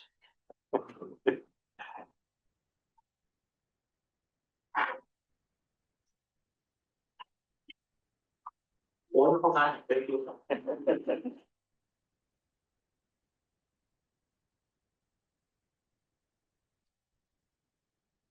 All right, thanks everyone. Good to be with you. At least for a brief period of time, I'll try to keep my germs on this side of, this magic shield of the lectern. But and then I guess my phone music wasn't working very well either. So apologize for the slight delay. But just want to take some time to talk about possibility of Kansas current good manufacturing practice and risk-based preventive controls for human food regulation adoption. There's a little bit covered today, so we'll try to move this along and cover just always like to briefly touch on our mission, our compliance approach, give you a little bit of background on the topic, obviously, what the concept's going to involve, and then most importantly, get a little bit of feedback from the participants today. So again, our purpose here at Kansas Board of Agriculture is to serve, promote, and support agriculture for the benefit of Kansas and its citizens. And our compliance approach the food safety logic program here at KDA is to educate, warn, and enforce. So I want to make sure everyone understands what the requirements are, and then let people know if there's any corrections that need to be made. And then, as needed, we will exercise enforcement tools at our discretion. We do evaluate systems holistically. We don't try to find onesie twosies or just try to find that one item that's out of compliance and our job's done. Actually want to evaluate the whole system. We can always improve systems, and we want to help all of our stakeholders improve their systems. And then a big part of that is dialogue through all aspects of our interactions. So if it's before an inspection, we love the questions before an inspection, during the inspection, have good conversations with folks at all levels there. And then afterwards, when the dust kind of clears and the cobwebs clear your head, you can come back to us with any questions that may have come up. So a little basic here on overview of a regulation adoption process here in the state of Kansas. And so that first circle is where we're at right now. We're in the informal update steps. So we're just got a concept of the adoption, but we want to do everything we can to front load this process, because you can see it's a pretty involved process once you get in the formal process, especially. So everything we can do to eliminate any roadblocks to that process, we want to take advantage of that opportunity. Again, this being a key point in that, getting some informal feedback. And one of the things this regulation is targeted at, or it would apply to businesses that distribute to other than the end consumer. So distribute to other business entities for further use or distribution of that food, or sale of that food. And so like restaurants, grocery stores, convenience stores, this would not apply to them. It would apply to suppliers of those types of entities. So it's important to keep that in mind. In a little more background, this regulation federally took effect based on passing the Food Safety Modernization Act, which was passed back in 2011, and that 21 CFR, that 21 Code of Federal Regulations for Good Manufacturing Practice and Risk-Based Preventive Controls was adopted by FDA in 2015. And then they had some phased timelines for compliance with that based on size of businesses that were subject to the rules. And all businesses have been subject to that regulation federally since 2018. So if you're involved in interstate commerce, then this rule applies to you. Federally, the previous current good manufacturing practice, so I guess it would be not a current good manufacturing practice anymore, under 21 CFR 110 was revoked federally in 2018. Our state regulation, we have adopted that by reference as it existed in April of 2011. So there weren't any changes. It was pretty static regulation, but that 21 CFR 110 still exists legally in Kansas, but federally it does not exist. So we have, you can see, kind of two sets of regulations. Adoption in Kansas would allow us at KDA under the Food Safety and Lodging Program to inspect those entities that are subject to the rule directly under a Kansas version of 117, which would be harmonized, which would line up with that federal requirement much better. We're currently conducting those inspections under federal credentials under a contract. So it would allow us to have a little more flexibility to just work directly through the state inspection process if we're able to get this adopted and get through all those steps. So it's a little bit of background. Just for a quick overview of the regulation, if you're not familiar, this does apply to your food processing business or food distribution business. You may already be familiar with this. If you're in the retail space, might not be, but it's good to understand a little bit of that context generally. So there are subparts A through G.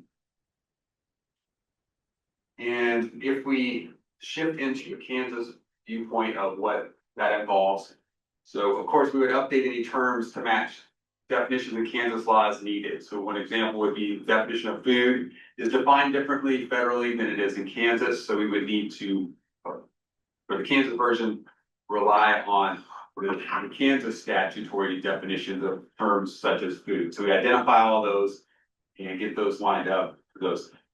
In effect, there's very limited differences that might actually practically have an effect.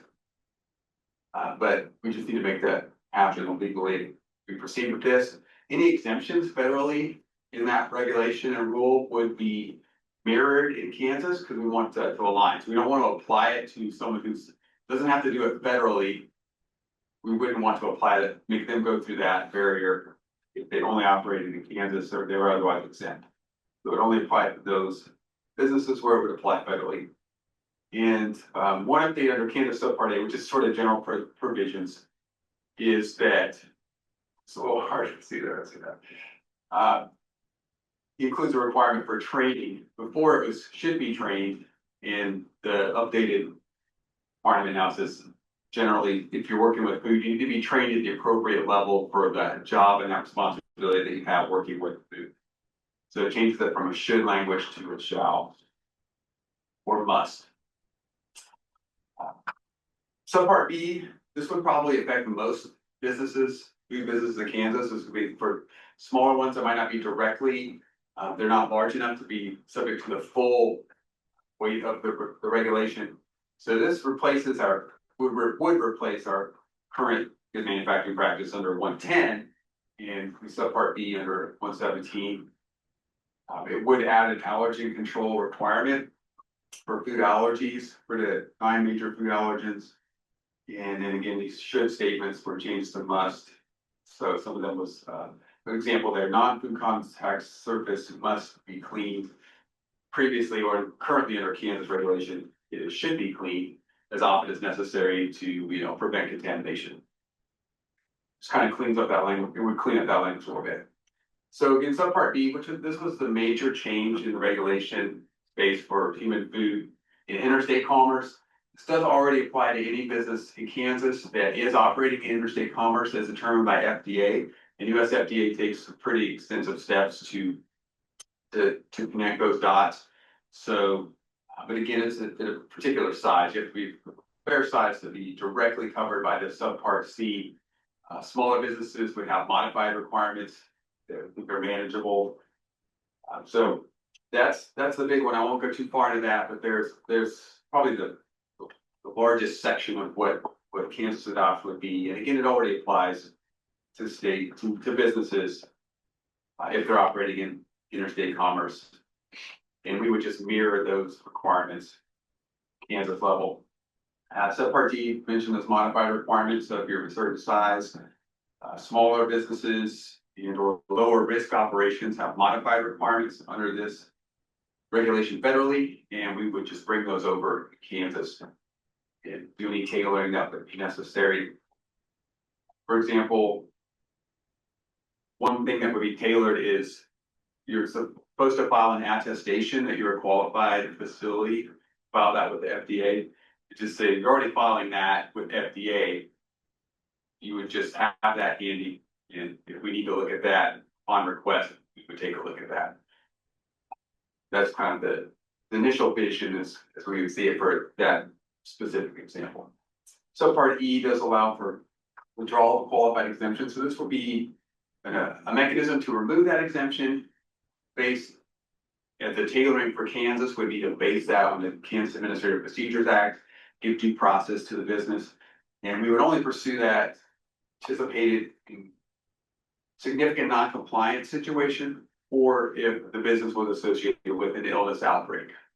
And if withdrawn the concept federally, we're planning to mirror that, go forward with this, would be that business or operation would be subject to the full preventive control requirements previously mentioned there under Subpart C.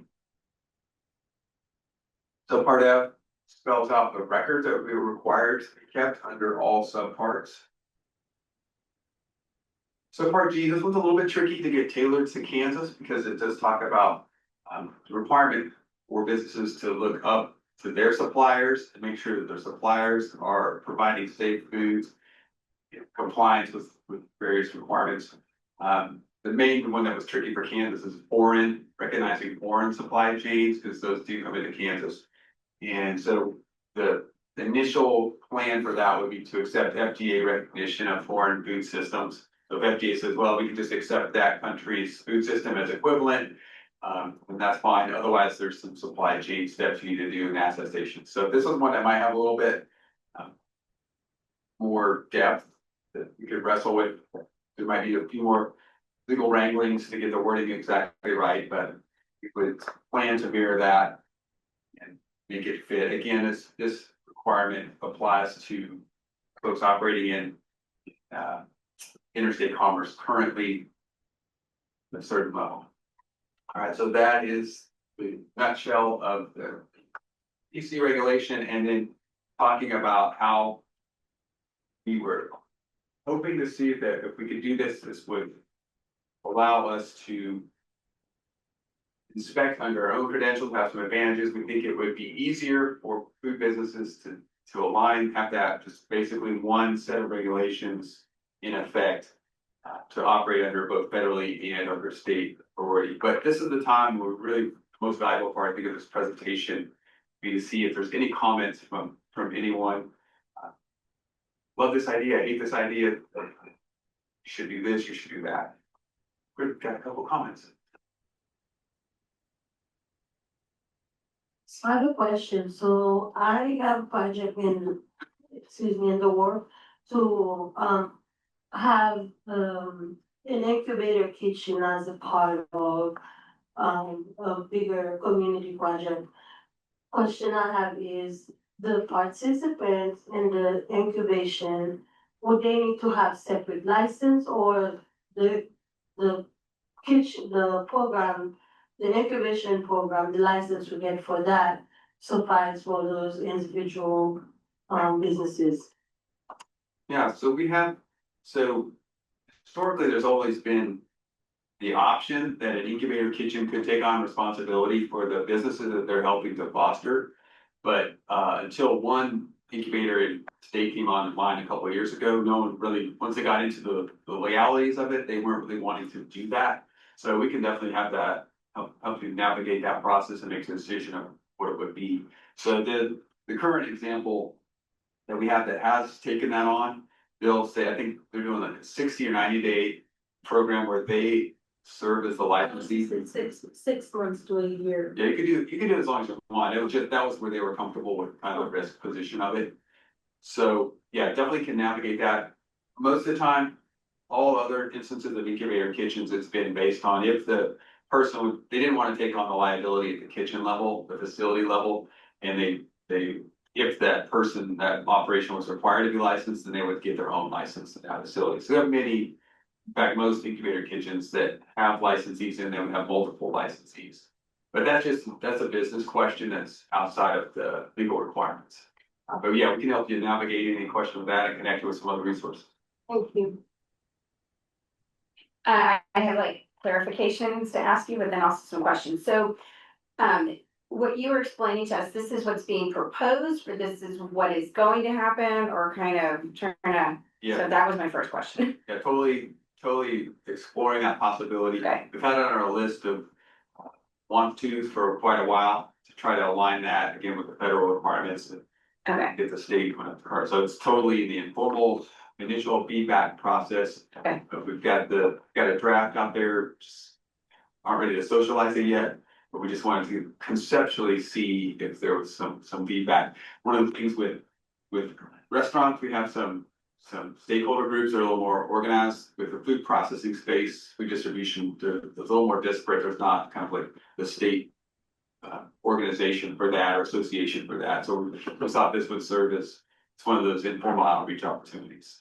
so when it comes to inspections, if I understood that, again, I don't know if this is what it is or it's supposed to be, so like our business manufactured and processed my own thing, but then it was also distributed and sold outside of Kansas. So we would have an inspection from KDA, and then that was however often, but then the FDA one, but that person could also do the KDA, and that was on a different schedule, because I guess we were selling outside of the state. Is that why we had to have the KDA or the FDA inspection?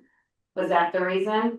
Yeah, that's a pretty big question that, and it's actually, if you're interested, just a little bit of a side note, FDA is moving towards what they call the Bridge Project, which is basically the next iteration of integrating the work planning. So we've done a really good job of bringing it from, we literally have examples where we showed up to do our inspection and the FDA inspector was there or had just left the day before. And so we were able to do a lot of work planning and improved that process over the years to try to get the most bang for the buck on who's doing the inspection. But the inspections are separate, but they align. So what we do when we contract with FDA, part of the work planning for that specific contract portion is to actually say, are we gonna do that under their FDA credentials? Or is FDA gonna do it, taking that on themselves, account for their workload obligation, as they call it. So we're trying to align it. Short answer, we're trying to align that still. There's still some instances where something comes up and FDA goes in and we just didn't get that notice. And so the timing's maybe a little bit different than we wanted. But yeah, this would help to make that even more smooth to where we would just be able to do the inspections. Would the schedule maybe become more consistent? Because it seems like the state one is on a different calendar schedule than the FDA one. So it'd be like 1 year I'd get both, and then next year I only get one. Like it just was always. Yeah. So is that something they're working towards where they just both happen the same time or even in the same year versus you don't know which one's coming? Yeah, I'd say a year is probably a good bracket to plan on. We try to do, especially the high risk facilities, at least once a year. Versus FDA under their obligations is typically every 3 years for a high risk facility. And so when they do become an FDA obligation, we always try to say, oh, that's coming on their list. We know when that cover by date is. And so we try to get that all work plan together so that every third year it would just be us, or it would just be FDA doing that inspection for that period. Not perfect, but we're definitely trying to make that as smooth as possible. Thank you for the questions. Were there any other questions or? And I'll say there'll be plenty of other opportunities for feedback through this, even this informal phase on it. I just wanted to get that out there in the initial sense of it. I know it's a lot to take in and to process, so appreciate that. If there's no other questions from the peanut gallery right now, I have one question that you may or may not be able to answer. What is the difference between food federally and in Kansas? Why are those different? Yeah, they're pretty similar. You know, historically, the Kansas definition was based on the FDA, the federal definition at the time that it was adopted. And I think there's just been a few little tweaks, but it's pretty much the same word. It's like articles are technically some kind of ban. I don't have it memorized verbatim, but it includes chewing gum, as well as beverages, legally speaking. All right, thank you, Adam.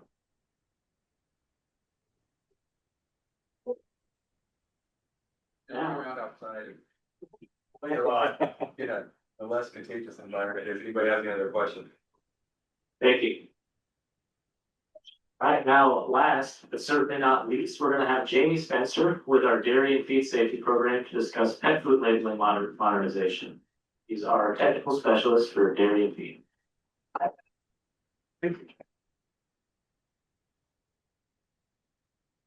Perfect. Again, I would like to thank everyone for being here and participating. It's always exciting to get to talk to people and visit with everyone about what's going on in the world. I know we all play different roles in the world, and so if we can get together on some things and learn from each other, I think it's always a good time. So when I was approached about speaking this year, it's always, you know, what do people want to know about? What's new, what's exciting? A lot of times there's nothing new or exciting, but we make things exciting sometimes just for no reason. So I'm not really technically advanced and savvy, and so I'm gonna make this really short because I know I'm the only thing between you and, well, except for our question and answer and being home at the end of the day. So I'm gonna just briefly talk about pet food labeling modernization. So AAFCO, which is the American Association of Feed Control Officials, has gone through pet food labeling to update the labeling requirements to make it more like human food so that people can maybe understand it a little better.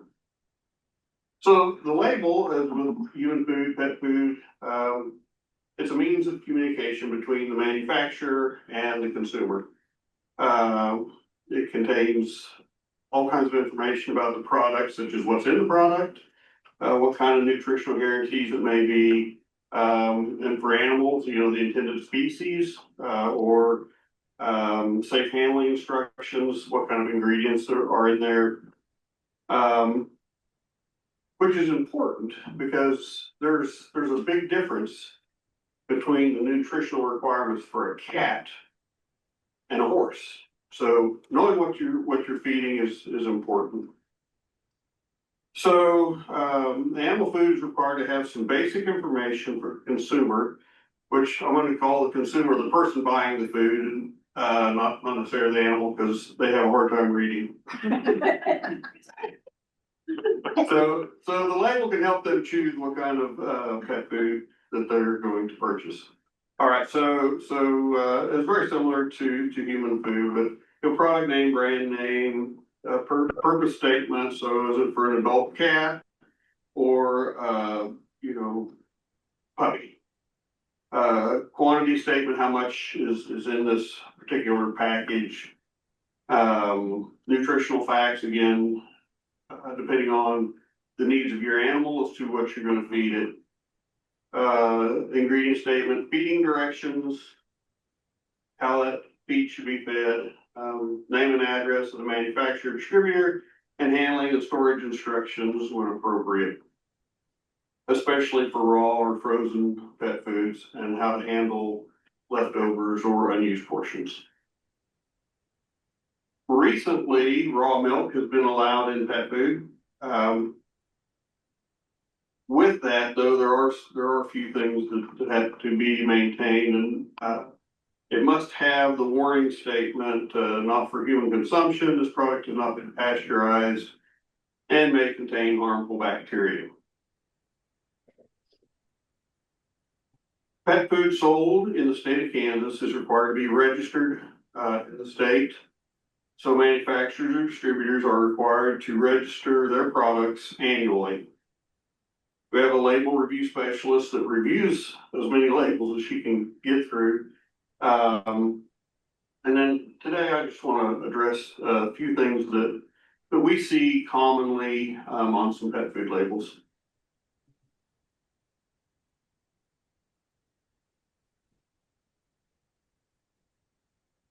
Marketing departments are constantly looking for an advantage to promote their product over someone else's product. And that's their job. That's what they get paid to do. Sometimes they push the boundaries to convince the public to purchase their product versus their neighbor's product. Sometimes it may go too far.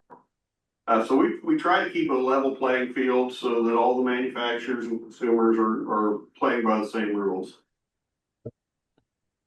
The main thing is we want safe products out there that are not misleading or misbranded in any way.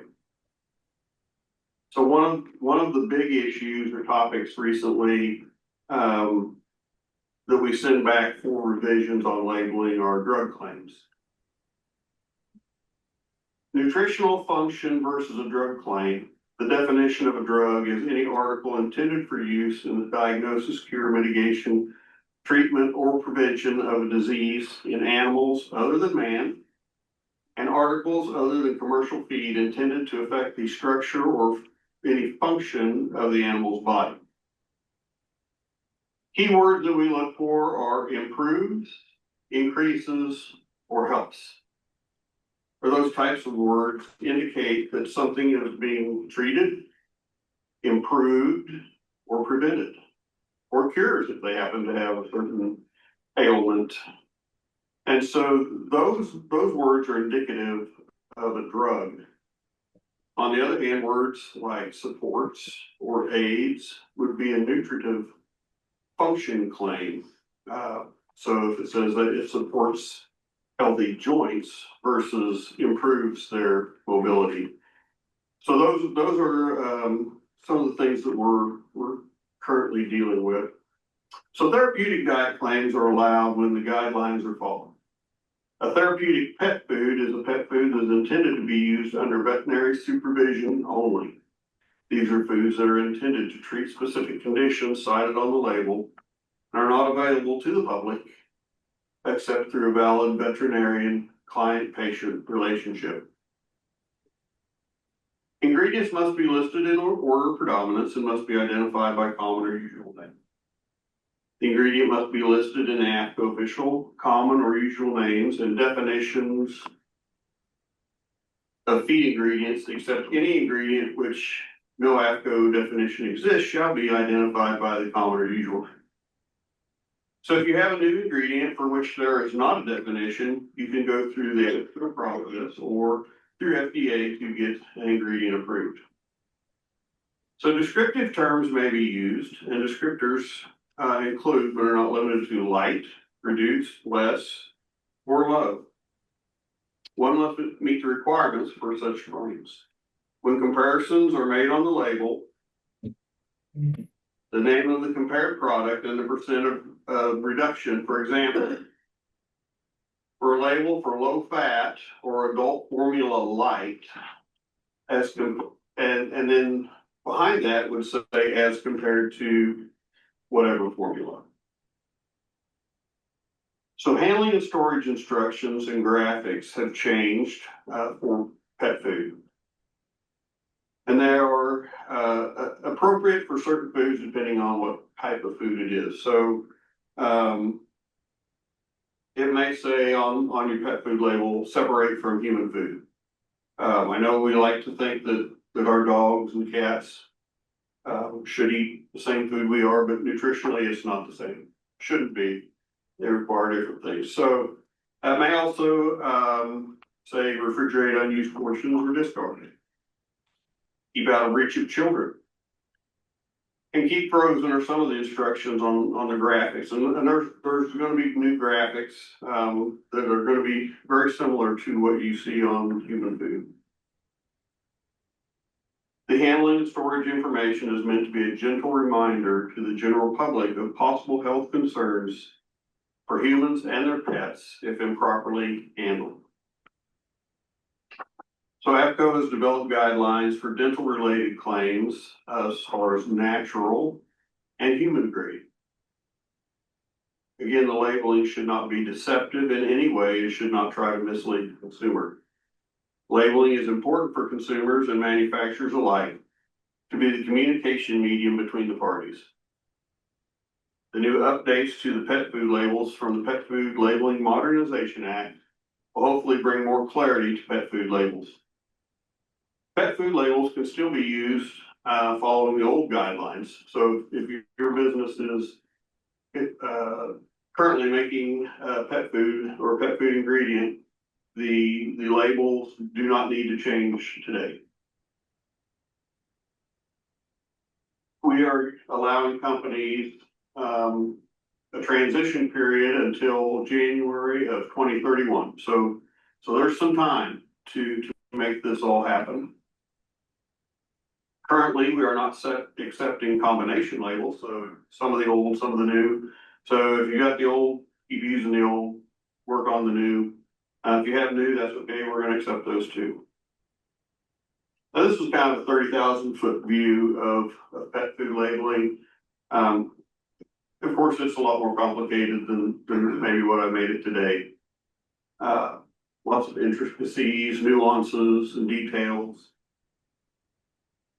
But because of time constraints, in part, and you don't want to listen to me ramble all about that all day because that could be a several-hour project. I'm going to leave it at that. So if you have specific questions about labeling issues, please contact me or one of my team, and we can help with some clarity on some of those issues. Now, livestock labeling is not changing. We haven't changed that for years. Hopefully it will remain the same. On our website, KDA website, www.agriculture.ks.gov, under the Dairy and Feed Safety tab, we have archived some PowerPoints for some presentations that have been made on labeling. One on pet food specifically. There's been some on medicated feed, also carryover of feedstuffs. So if you have interest, go to our website and check those out. and feel free to visit there and look at those presentations. If you are manufacturing any animal food, those can also probably be used for some continuing education for employees. And with that, I will conclude, and if any questions? Very well. Thank you, Jake. Thank you. I do have one question. Mhm.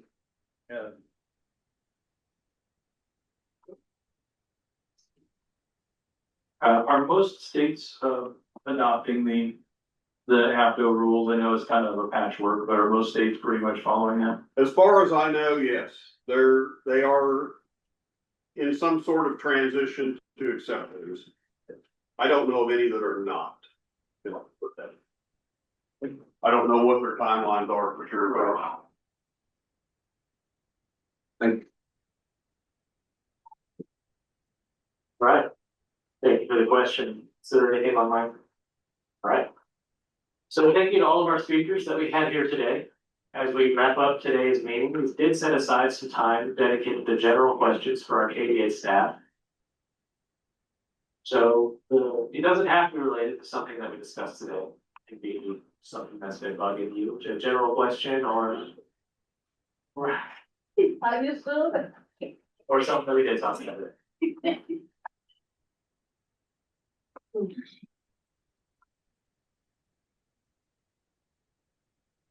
Quiet, sorry.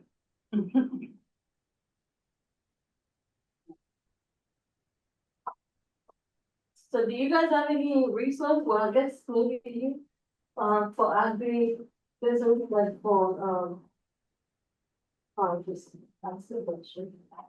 So, entertaining an Airbnb food experience. Do you guys have any resources for, agri, any grants or any, resources for agri businesses that are helping visitors enjoy, maybe it's a Fondland or Kansas type of.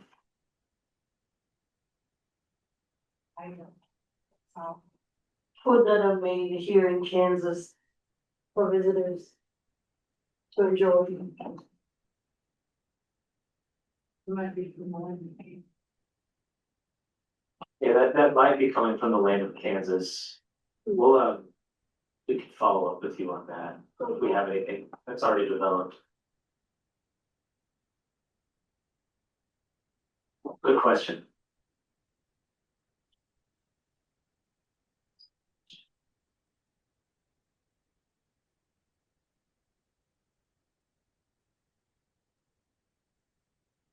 Well, I don't want to keep you here all afternoon. So we can go ahead and cut that if there's nothing else. If you do have to think of something, you know, we are accessible. There's been plenty of email addresses and phone numbers posted throughout the presentation, so feel free to reach out. We're here to help out. We're interested in seeing y'all succeed. So I hope you found value in the information that we provided today. Look for an email from us early next week with a short survey with a few questions about today's meeting.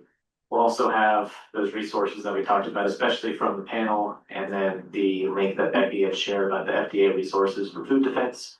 So we'll have all that available to everybody who registered. And the survey is also really important, and you can let us know anything that you think.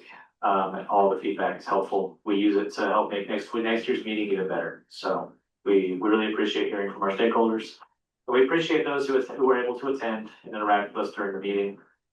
And again, it was recorded and it will be available next week, and I'll include all that information in future communications. Have a good afternoon, everybody. Thank you, Ben. Thank you.